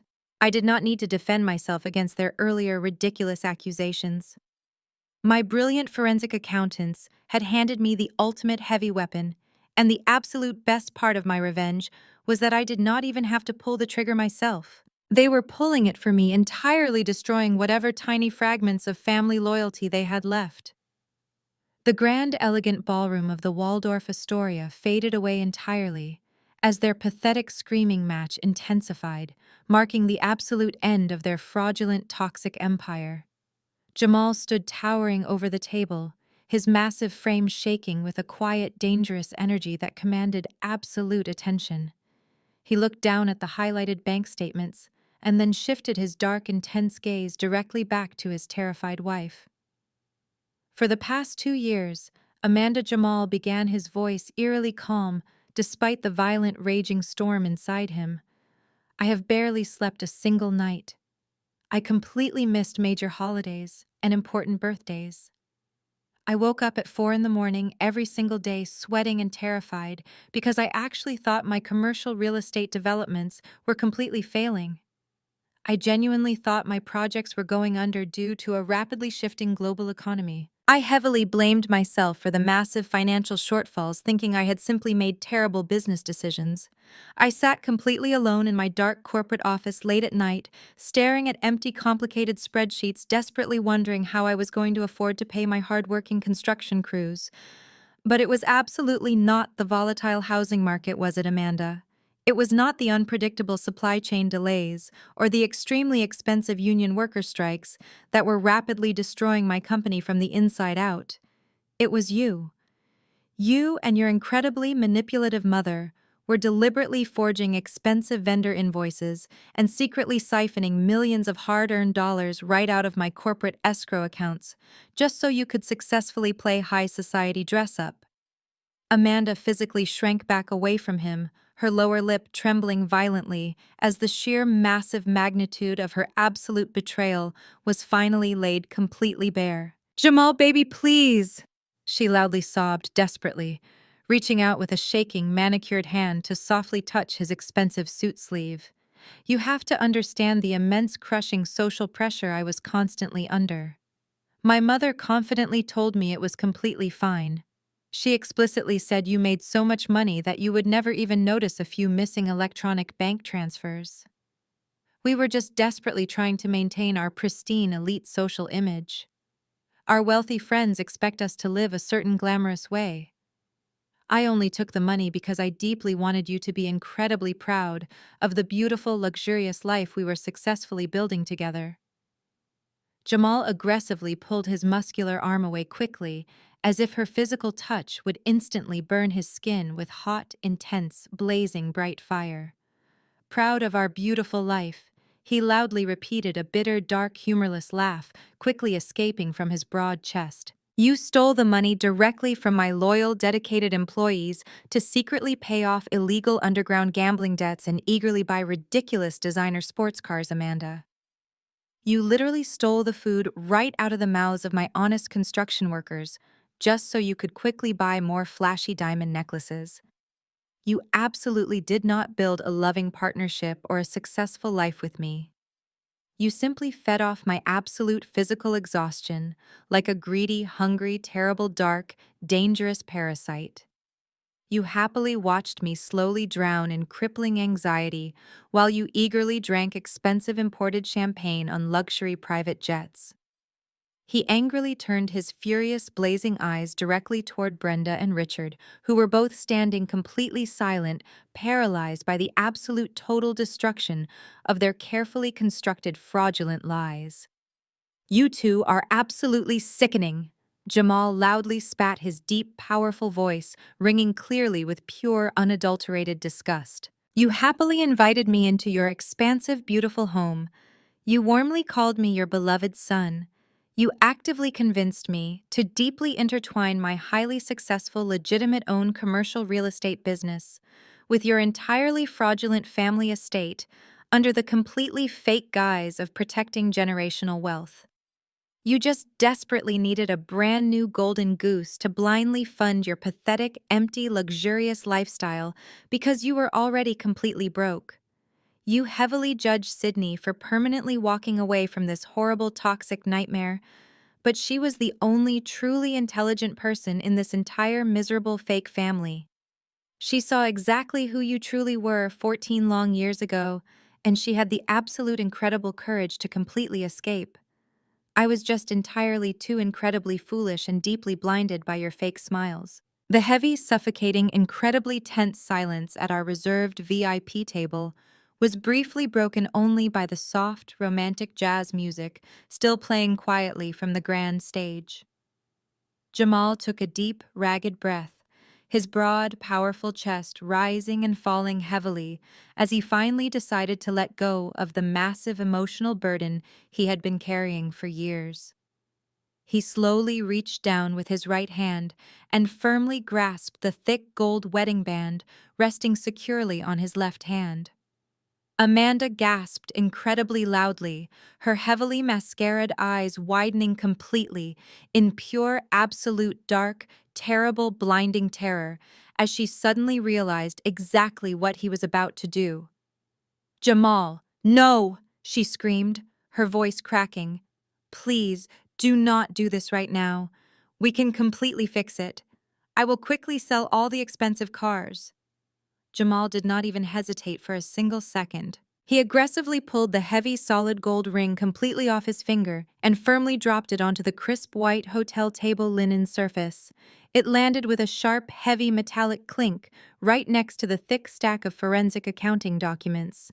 "I am completely done, Amanda," Jamal firmly said, his deep voice entirely devoid of any remaining affection. I am officially filing for a total divorce first thing tomorrow morning. I am handing every single page of these certified bank records directly to federal authorities." Without another word, Jamal turned his broad back and purposefully walked entirely away from the incredibly toxic family. Amanda completely lost her mind. She let out a piercing, guttural scream, falling heavily to her knees on the polished marble floor. She loudly cried and frantically clawed at the empty air as she helplessly watched her successful husband walk right out of her ruined, beautiful life, forever leaving her. The sharp sound of Jamal's footsteps fading down the long hallway was the final nail in the coffin of my toxic family. Amanda was still on her knees on the polished marble floor, sobbing uncontrollably and clawing at her expensive ruby-red gown as the reality of her impending divorce and total financial ruin finally set in.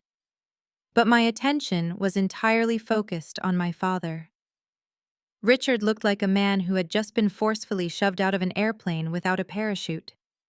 His chest heaving wildly, he clutched the edge of the crisp white tablecloth, trying desperately to keep his balance, as his entire manufactured universe violently collapsed all around him. The towering, authoritative patriarch who had arrogantly demanded respect and obedience just 20 minutes ago was completely gone. In his place stood a broken, terrified old man who had suddenly realized that his bank accounts were entirely empty. His business partners were fleeing, and the massive federal authorities would soon be knocking loudly on his heavy oak front door. He began to hyperventilate, taking short, ragged breaths that sounded incredibly painful in the quiet space of our VIP table. He looked over at his wife Brenda, who was staring blankly at the forensic accounting documents with a look of pure hollow defeat. There was absolutely no help coming from her. She had stolen his money and gambled away his secure future. He had absolutely no one left in the entire world. No one except the daughter he had cruelly thrown away. Richard slowly turned his desperate, bloodshot eyes toward me. The arrogant, demanding tone he had used earlier was entirely replaced by a pathetic, trembling whimper. "Sydney," he gasped heavily, his knees actually beginning to buckle under the immense, crushing weight of his absolute panic. "Sydney, please listen to me. You have to help your old father. You cannot just sit there and let this terrible tragedy happen to us. Jamal is completely gone, and the bank is going to take absolutely everything we own by tomorrow morning. I am begging you from the very bottom of my heart. I know I was incredibly harsh earlier tonight, but I was just so incredibly stressed and terrified about the commercial loans. I did not actually mean any of the cruel things I said to you. You are a billionaire, Sydney. You have more money than you could ever possibly spend in 10 lifetimes.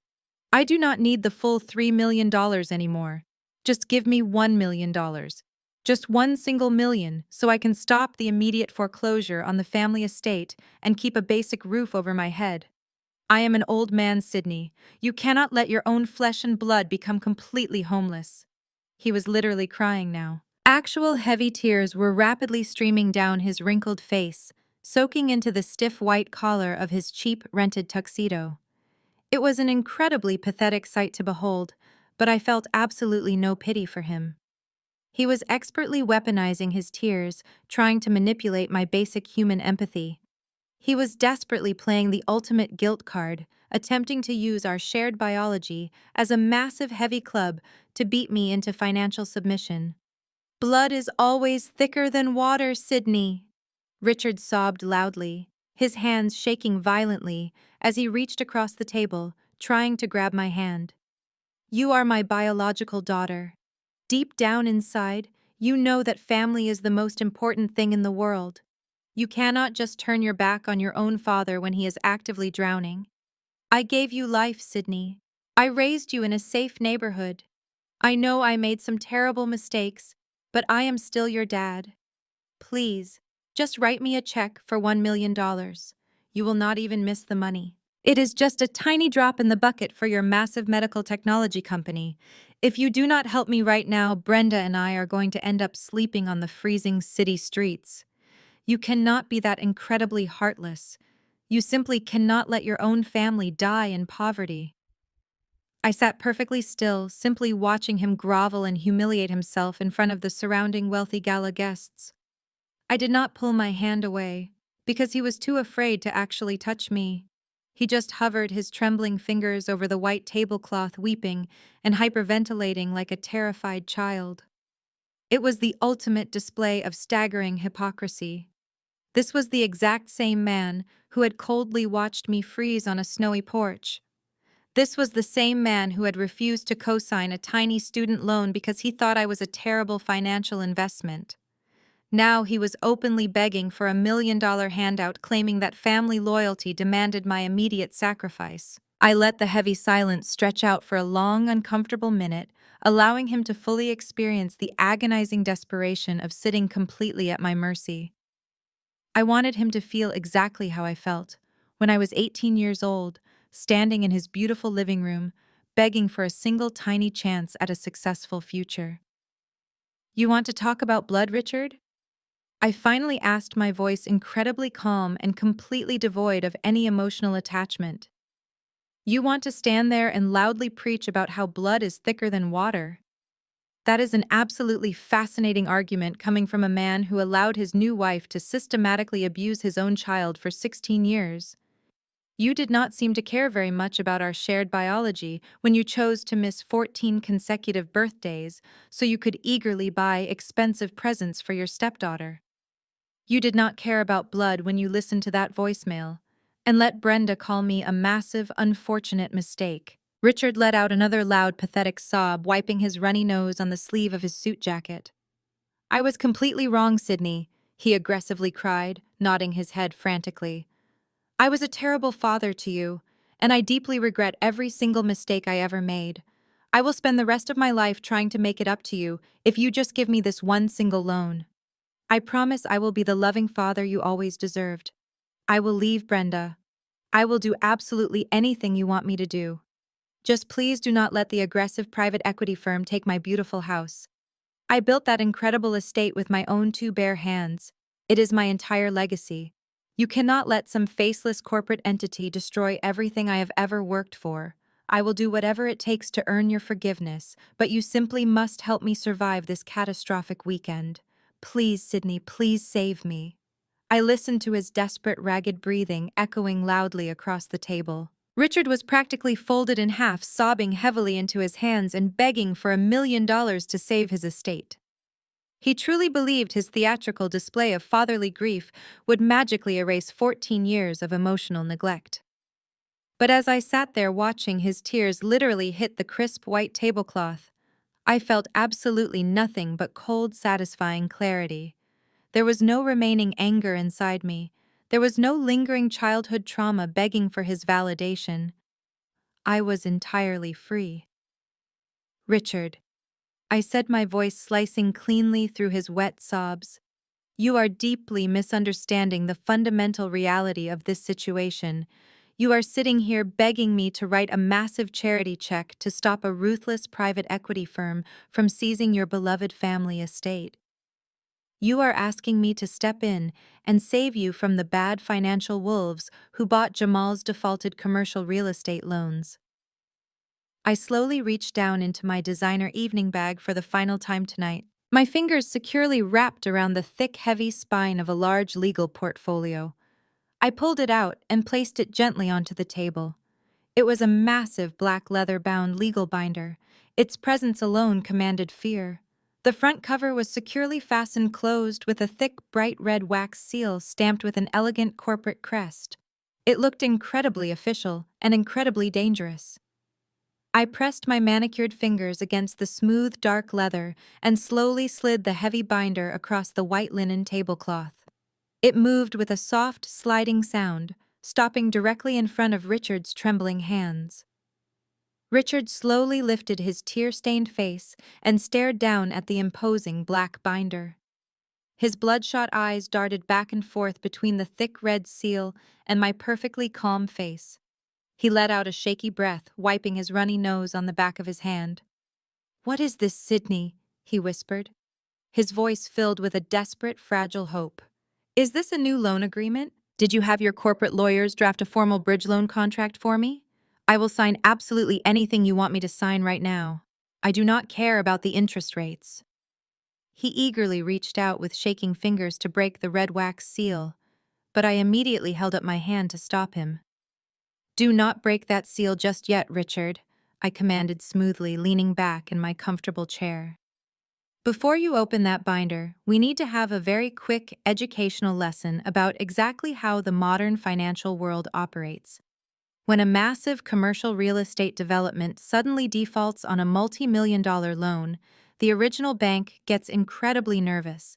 These firms are aggressive predators with endless capital. They specialize in hunting down failing businesses, buying up their bad loans for pennies on the dollar, and then ruthlessly seizing all the attached collateral. They do not negotiate.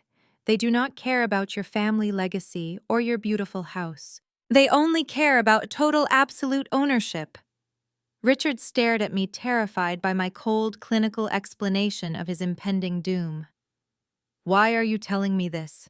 He choked out, his chest heaving rapidly. I just got off the phone with the bank. I know exactly what happened.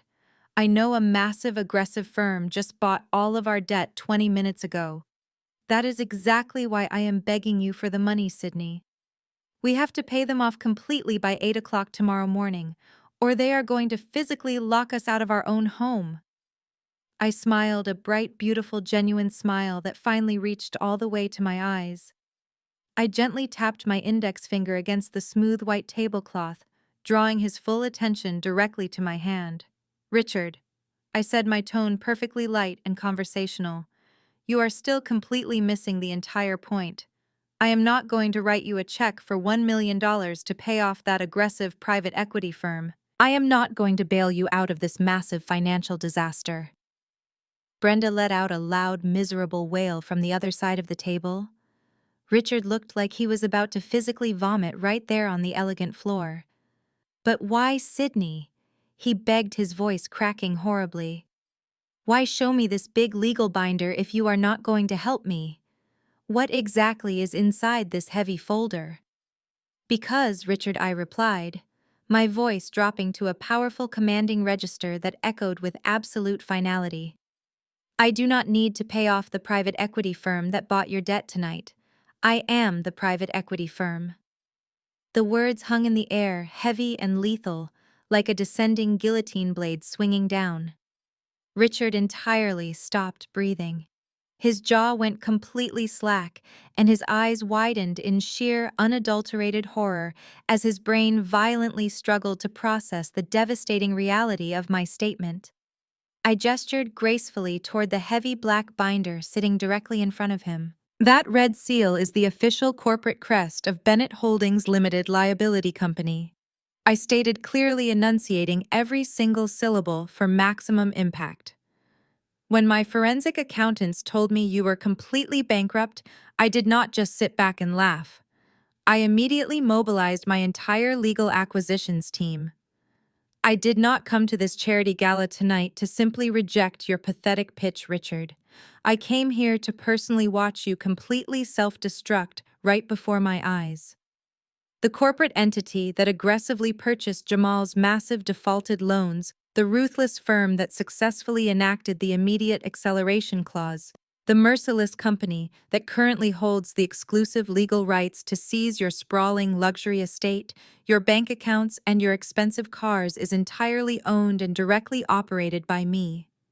I own your debt, Richard, today. I own your entire pathetic life. Richard reached out with hands that were shaking so violently he could barely grasp the edge of the heavy black leather cover. He slowly flipped it open, revealing the crisp, legal documents resting inside. His bloodshot eyes darted frantically across the very first page, scanning the bold, capitalized letters at the top of the heavy parchment. He read the words Bennett Holdings Limited Liability Company out loud, his voice barely a terrified whisper. Then his eyes drifted down to the specific clauses outlining the massive transfer of commercial and personal debt. The exact dollar amounts were printed clearly in black ink, matching down to the very last cent the catastrophic financial burden that was actively crushing his entire life. He flipped to the second page, his breathing becoming incredibly shallow and rapid.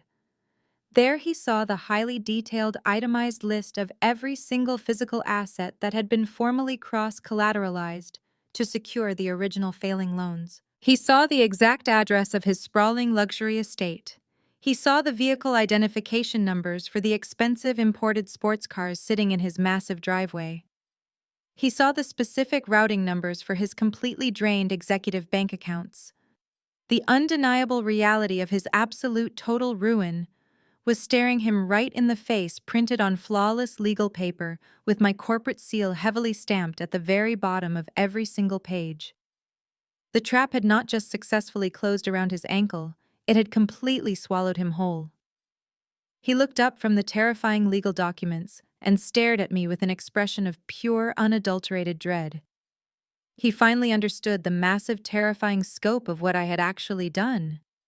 I had not just coincidentally shown up at the exact same $15,000 a plate charity gala. I had deliberately orchestrated this entire magnificent encounter. When I found out the bank was heavily preparing to formally foreclose on his son-in-law's failing commercial real estate portfolio, I did not simply sit back and watch from a safe, comfortable distance. I actively mobilized my massive legal acquisitions team. I forcefully instructed my aggressive corporate attorneys to immediately contact the primary lending institution and completely buy out the massive defaulted debt using my own endless liquid capital. I paid the bank the exact required amount to legally assume total ownership of the massive loans. Richard was completely paralyzed. His brain simply could not process the fact that the tiny, helpless teenager he had violently thrown out into a freezing winter blizzard was now the all-powerful billionaire actively holding the heavy legal deed to his entire existence.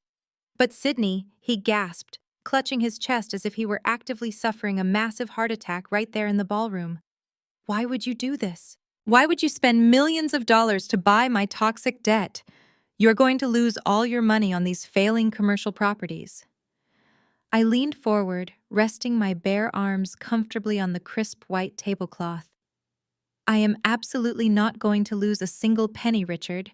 I explained, my tone perfectly steady and relentlessly cold, "because I have absolutely no intention of ever finishing those failing commercial real estate developments. I am going to completely liquidate every single asset attached to those defaulted loans to rapidly recoup my corporate investment. And that specifically includes your personal luxury assets. You came to my table tonight desperately begging for a massive financial bailout. You tried to arrogantly use your fake parental authority to demand my money. You tried to aggressively threaten my pristine public image with pathetic media blackmail. But you never actually understood the terrifying reality of the massive board you were trying to play on. I did not just refuse to bail you out, Richard. I bought your debt. I own the heavy mortgage on your sprawling 6-bedroom mansion. I formally own the legal titles to Amanda's expensive luxury cars. I own the exclusive rights to your entire pathetic existence. Every single thing you proudly claim to possess now legally belongs entirely to me. You spent decades actively treating me like I was completely worthless. You constantly told me I was a terrible investment who would never ever amount to anything in the real business world. But look at us now. I am the incredibly wealthy bank, and you are just another massive, terrible liability that I am aggressively foreclosing on." The absolute magnitude of my statement finally crushed whatever tiny remaining fraction of hope he had desperately clung to. Richard let out a loud, agonizing wail that turned the heads of several wealthy philanthropists sitting at the adjacent tables. He completely collapsed back into his chair, burying his tear-stained face in his trembling hands. Brenda was sitting completely frozen, her mouth hanging wide open as she stared at the heavy black legal binder. The vicious, manipulative woman who had spent 16 years systematically making my life a living nightmare was finally rendered completely speechless. She knew there was absolutely no toxic emotional manipulation she could use to successfully escape a binding federal legal contract. Amanda just stood there, openly weeping, her heavy dark makeup running in thick, ugly streams down her pale face as she realized she was going to wake up tomorrow morning with absolutely nothing. The beautiful, untouchable golden child was now entirely broke and completely alone. The massive, fraudulent empire they had built on the broken pieces of my childhood was officially dead and buried. I sat perfectly still in the soft, romantic lighting of the elegant ballroom, simply watching them silently suffer. I felt absolutely no guilt or lingering sadness. I only felt an incredible, profound sense of perfect karmic justice.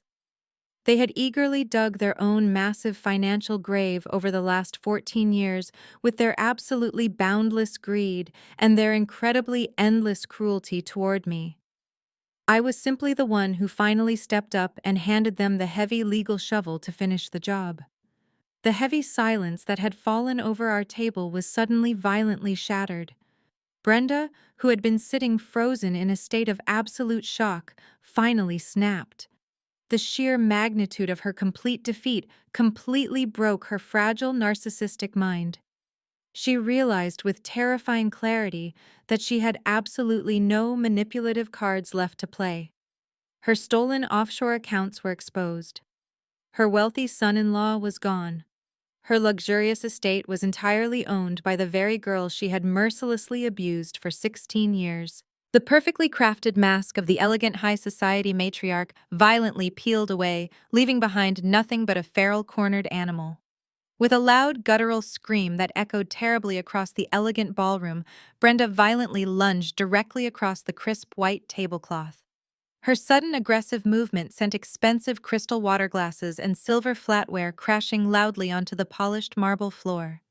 She wildly reached out with her manicured hands, desperately trying to grab my throat or tear the heavy legal binder into tiny pieces. I did not flinch. I did not even blink. I simply leaned back slightly in my comfortable chair, completely unbothered by her unhinged, violent outburst. I did not need to physically defend myself against a pathetic broken woman because I had heavily anticipated this exact volatile reaction. Before Brenda's grasping fingers could even graze the fabric of my black evening gown, I calmly raised my right hand and snapped my fingers once. Instantly, 3 massive, heavy-set security guards in tailored black suits materialized from the deep shadows of the VIP section. They had been closely monitoring my table all evening, strictly following my explicit instructions to intervene the moment the toxic family inevitably escalated their aggressive behavior. 2 of the towering guards immediately tackled Brenda, grabbing her flailing arms and forcefully pinning her back against the nearest heavy marble pillar.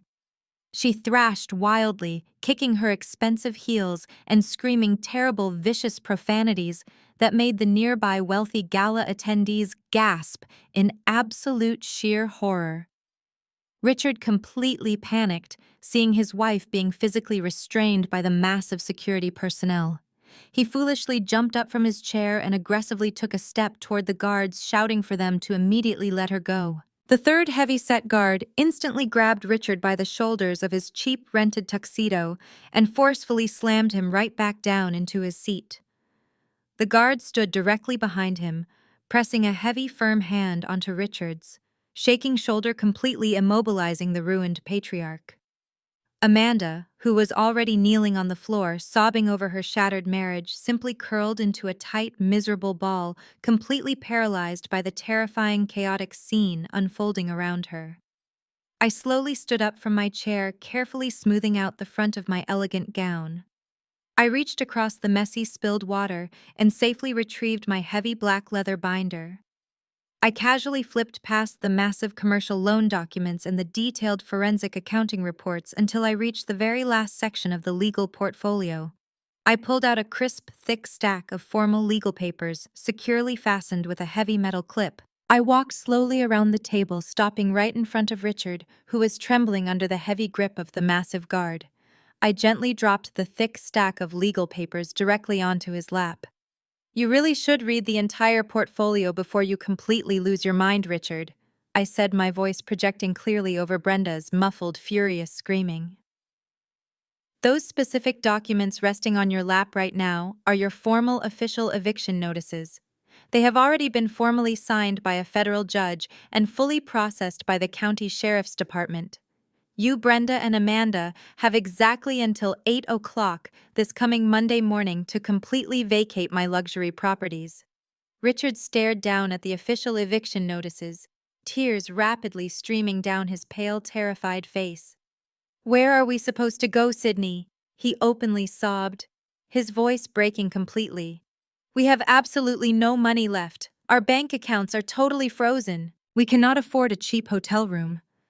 I looked down at the pathetic, broken man who had coldly watched me freeze on a snowy winter porch 14 years ago. I felt no pity for his desperate tears. "That is not my problem, Richard," I replied, my tone devoid of any remaining emotion. "You chose your toxic wife. You chose to blindly fund her spoiled daughter. You proudly chose your fake, luxurious lifestyle over your own biological child. Now you get to experience the devastating consequences of those terrible choices. You can go to a homeless shelter or you can sleep in your expensive cars before I repossess those too. But you will never step foot inside my properties again. The boundary is set." Brenda did not go quietly into the cold Chicago night. The two massive security guards hooked their strong, thick arms directly under her shoulders and lifted her completely off the polished marble floor. She kicked her expensive designer heels wildly into the empty air, screaming a continuous string of vicious, filthy obscenities that echoed incredibly loudly off the sparkling crystal chandeliers above us. Her heavy sequined gown bunched up around her waist, completely destroying any tiny remaining illusion of high society elegance she desperately tried to maintain. Richard tried to weakly resist when the third heavy-set guard firmly grasped his tight collar, but his aging, tired legs simply gave out beneath his own weight. The security guard ended up practically dragging him backward, his cheap rented tuxedo shoes scuffing loudly against the pristine floor. Amanda followed closely behind them, openly weeping and stumbling blindly in her expensive ruby red gown. The wealthy elite of Chicago completely stopped their dinner conversations and set down their crystal champagne flutes to watch the magnificent, chaotic spectacle. Prominent corporate leaders, wealthy, generous philanthropists, and elite socialites stared in absolute pure disgust as the once proud, arrogant family was forcefully paraded right through the exact center of the grand luxury ballroom. I sat peacefully at my reserved table and watched the heavy, thick wooden doors of the Waldorf Astoria swing firmly shut behind them, permanently sealing their absolute social destruction. Their carefully maintained reputation as a wealthy, influential, powerful family evaporated completely into thin air in less than 5 short minutes. They were absolutely no longer the respected elite. They were suddenly just a pathetic, embarrassing cautionary tale for the cities. Wealthy upper circles. Fast forward 6 peaceful months, and the harsh reality of their karmic justice had fully settled into place. Jamal was the very first person to successfully break free from the burning wreckage of their toxic, fraudulent lives. True to his absolute binding word, he filed for a total comprehensive divorce the very next morning and immediately contacted the proper federal authorities. He voluntarily handed over every single detailed page of the massive forensic accounting documents my corporate team had meticulously compiled. Because he fully cooperated with the ongoing intense federal investigation, he was entirely cleared of any personal criminal wrongdoing regarding the stolen corporate escrow funds. He inevitably lost his flagship commercial tower project to my aggressive private equity firm, but he successfully retained his professional freedom and his untarnished personal business reputation. Today, Jamal is actively rebuilding his luxury commercial real estate development company, completely starting from scratch. But this time, he is building his entire business on a solid, reliable foundation of absolute honesty and transparency. He frequently sends polite, professional emails thanking me for ripping the toxic blindfold off his tired eyes, before Amanda and Brenda could drag him into a federal prison cell alongside them. He is finally living a genuinely happy, peaceful life, entirely free from their endless, exhausting daily drama and intense emotional manipulation. Brenda was not nearly as fortunate as her former son-in-law. The aggressive federal investigators deeply dug into her hidden offshore bank accounts and quickly discovered a massive, complicated web of blatant corporate embezzlement and deliberate tax evasion. She was formally indicted on multiple serious felony counts of wire fraud, grand larceny, and financial conspiracy. The arrogant, toxic matriarch who used to ruthlessly mock my cheap clothes and lock me outside in the freezing snow is currently awaiting her highly publicized criminal trial while wearing a bright orange, county-issued prison jumpsuit. She was completely denied any option for bail because the strict federal judge formally deemed her a significant dangerous flight risk due to her hidden foreign accounts. Amanda completely lost her fragile, spoiled mind when the federal agents officially seized her imported luxury sports cars and forcefully evicted her from the sprawling, comfortable family estate. She currently lives in a cheap, incredibly run-down studio apartment on the dangerous outskirts of the city, desperately working a minimum-wage retail job at a local dying shopping mall just to aggressively pay off her massive remaining underground gambling debts. She has absolutely no wealthy friends left because her elite high society social circle completely abandoned her the very second her platinum credit cards began aggressively declining at their absolute favorite expensive restaurants. She is completely alone, forced to finally live the exact same difficult poor lifestyle she used to cruelly mock me for experiencing during my incredibly tough teenage years. Then there is my biological father, Richard. The great authoritarian patriarch who purposely chose to abandon his own biological child for a completely fake, luxurious lifestyle. When the massive legal dust finally settled, Richard was left with absolutely nothing to his name. He permanently lost his beautiful, massive luxury estate. He lost his entirely drained corporate executive pension fund.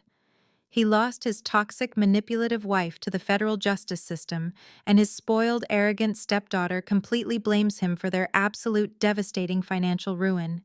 Richard lives entirely alone in an incredibly cramped, dark one-bedroom apartment located directly above a noisy, bustling local bowling alley.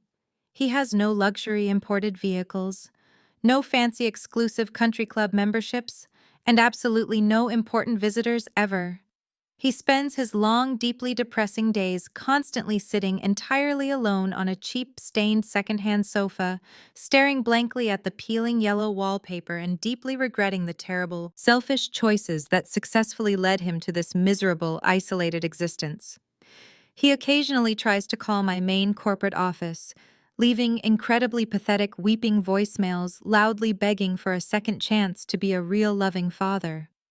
But my loyal executive assistants are strictly instructed to immediately delete his sad voice messages without ever letting them reach my desk. He slowly built his incredibly lonely personal prison brick by cruel brick, and now gets to permanently spend the rest of his natural life living quietly inside it, entirely forgotten by the busy, successful world, completely outside his tiny window. The heavy oak doors of the Waldorf Astoria, closing behind my biological family, did not just mark the end of their fraudulent empire. It marked the absolute beginning of my true freedom. In the days and weeks that followed that spectacular charity gala, I expected to feel a sudden wave of complicated guilt, or perhaps a lingering sense of tragic loss. Society constantly conditioning us to believe that we must always forgive our blood relatives, no matter how terribly they treat us. But as the eviction notices were officially served and the massive foreclosure proceedings were finalized, I felt absolutely nothing but a profound, beautiful lightness.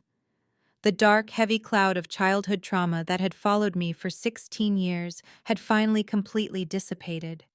I had successfully severed the final remaining toxic tie to my painful past, and I experienced absolutely zero guilt over firmly enforcing my absolute boundaries. Fast forward to a crisp, chilly Thursday evening in late November. The sprawling floor-to-ceiling windows of my downtown Chicago penthouse perfectly framed the glowing, glittering city skyline. The delicious, warm scents of roasted turkey sweet potatoes and fresh-baked cinnamon rolls filled the massive open-concept kitchen. This was Thanksgiving.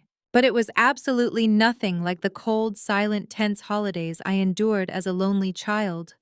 There were no fake forced smiles, no walking softly on eggshells to avoid triggering Brenda's vicious temper, and no watching my father completely ignore me to shower Amanda with expensive gifts.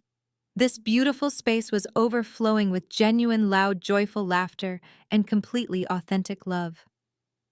I stood quietly near the massive marble kitchen island, holding a warm mug of apple cider, simply watching my true family interact. My brilliant Chief Operating Officer David was currently wearing a ridiculous turkey-shaped apron and playfully arguing with my head of public relations Maria about the correct amount of garlic to put into the mashed potatoes.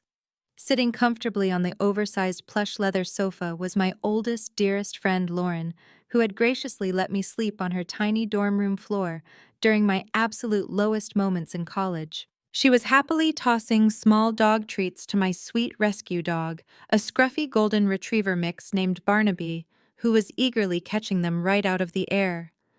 These beautiful people did not share my biological bloodline. They had absolutely no legal obligation to love me or support me. But they were the ones who had consistently shown up for me during the incredibly difficult late nights, the stressful, massive corporate mergers, and the quiet, lonely weekend mornings. I looked around the warm, brightly lit room, feeling a deep, overwhelming sense of absolute gratitude washing completely over me. This was my chosen family. They were the incredible people who actively celebrated my massive successes instead of feeling deeply threatened by them. They respected my personal boundaries instead of constantly trying to manipulate or forcefully break them. Barnaby trotted happily over to me, gently nudging my leg with his wet nose. I smiled, reaching down to softly scratch his favorite spot right behind his floppy ears. He leaned his heavy, warm weight against my leg, completely content and entirely safe. He was a rescue just like me, and we both finally knew exactly what it felt like to be completely home. As my friends began excitedly carrying the massive, steaming platters of delicious food over to the long, beautiful dining table, I took a quiet, peaceful moment to reflect on my incredibly difficult journey. When I legally dropped my father's last name 14 years ago, I felt incredibly terrified and entirely alone. I honestly thought that walking away from my toxic blood relatives meant I was destined to wander through the world completely isolated. But the incredible, beautiful truth I eventually discovered is that true family is absolutely not defined by shared biology or complicated legal birth certificates. True family is strictly defined by the deliberate, consistent choice to show up for each other with absolute honesty and unconditional respect. My toxic biological family had actively chosen their fake, luxurious lifestyle over my well-being every single day. So I simply learned how to bravely choose myself. I walked over to the beautifully decorated dining table, taking my seat at the very head of the long wooden board. David, Maria, Lauren, and the rest of my wonderful supportive friends raised their crystal wine glasses high into the air, their faces glowing brightly with genuine deep affection. We did not need to pretend to be a perfect family because we already perfectly accepted all of each other's minor flaws and difficult pasts. We had actively built this beautiful, warm sanctuary together entirely based on mutual trust and endless support. I raised my own glass, meeting their happy, smiling eyes. The incredible journey from being a discarded, helpless scapegoat to becoming a successful, confident billionaire was certainly long and incredibly painful. But looking around this beautiful room tonight, I knew absolutely for certain that every single difficult step was completely worth it. I finally had the beautiful, loving family I had always deeply deserved. And the absolute best part was that I had built it entirely on my own terms. I gently tapped my crystal glass against theirs, listening to the beautiful, clear, ringing sound echo across the warm dining room. To the family we choose, I said, my voice steady and overflowing with absolute pure joy. They all enthusiastically echoed my joyful toast, taking a long, satisfying sip of their rich red wine. As we began passing the heavy bowls of delicious food around the table, sharing incredibly funny stories about our past adventures, I finally felt a very complete sense of absolute total closure. The scared, lonely little girl who used to sit completely alone on the freezing porch was officially gone forever. In her place sat a truly powerful, resilient woman who fully controlled her own magnificent destiny. I chose myself, and I finally won. Let us take a moment to reflect on the powerful lesson hidden within this long emotional journey. We are constantly taught by society that blood relations demand our absolute unconditional loyalty, regardless of how terribly we are treated. But the undeniable truth is that toxicity does not suddenly become acceptable just because it comes from a parent or a sibling. When you actively tolerate emotional abuse and endless manipulation, you slowly teach people that your personal boundaries are meaningless. You completely surrender your own happiness to maintain a fake, fragile peace. This story powerfully reminds us that walking away from a highly toxic environment is never an act of selfishness. It is a profound, necessary act of absolute self-preservation. You possess the incredible right to strictly demand respect and to entirely cut off those who ruthlessly exploit your kindness.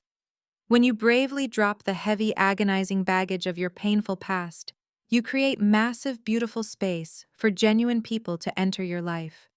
You get to intentionally build your own chosen family, composed of people who respect your boundaries, celebrate your incredible achievements, and offer unwavering, authentic support. Choosing yourself is always the ultimate victory. Have you ever had to firmly cut ties with a deeply toxic family member to protect your own mental health and successfully build a much better life?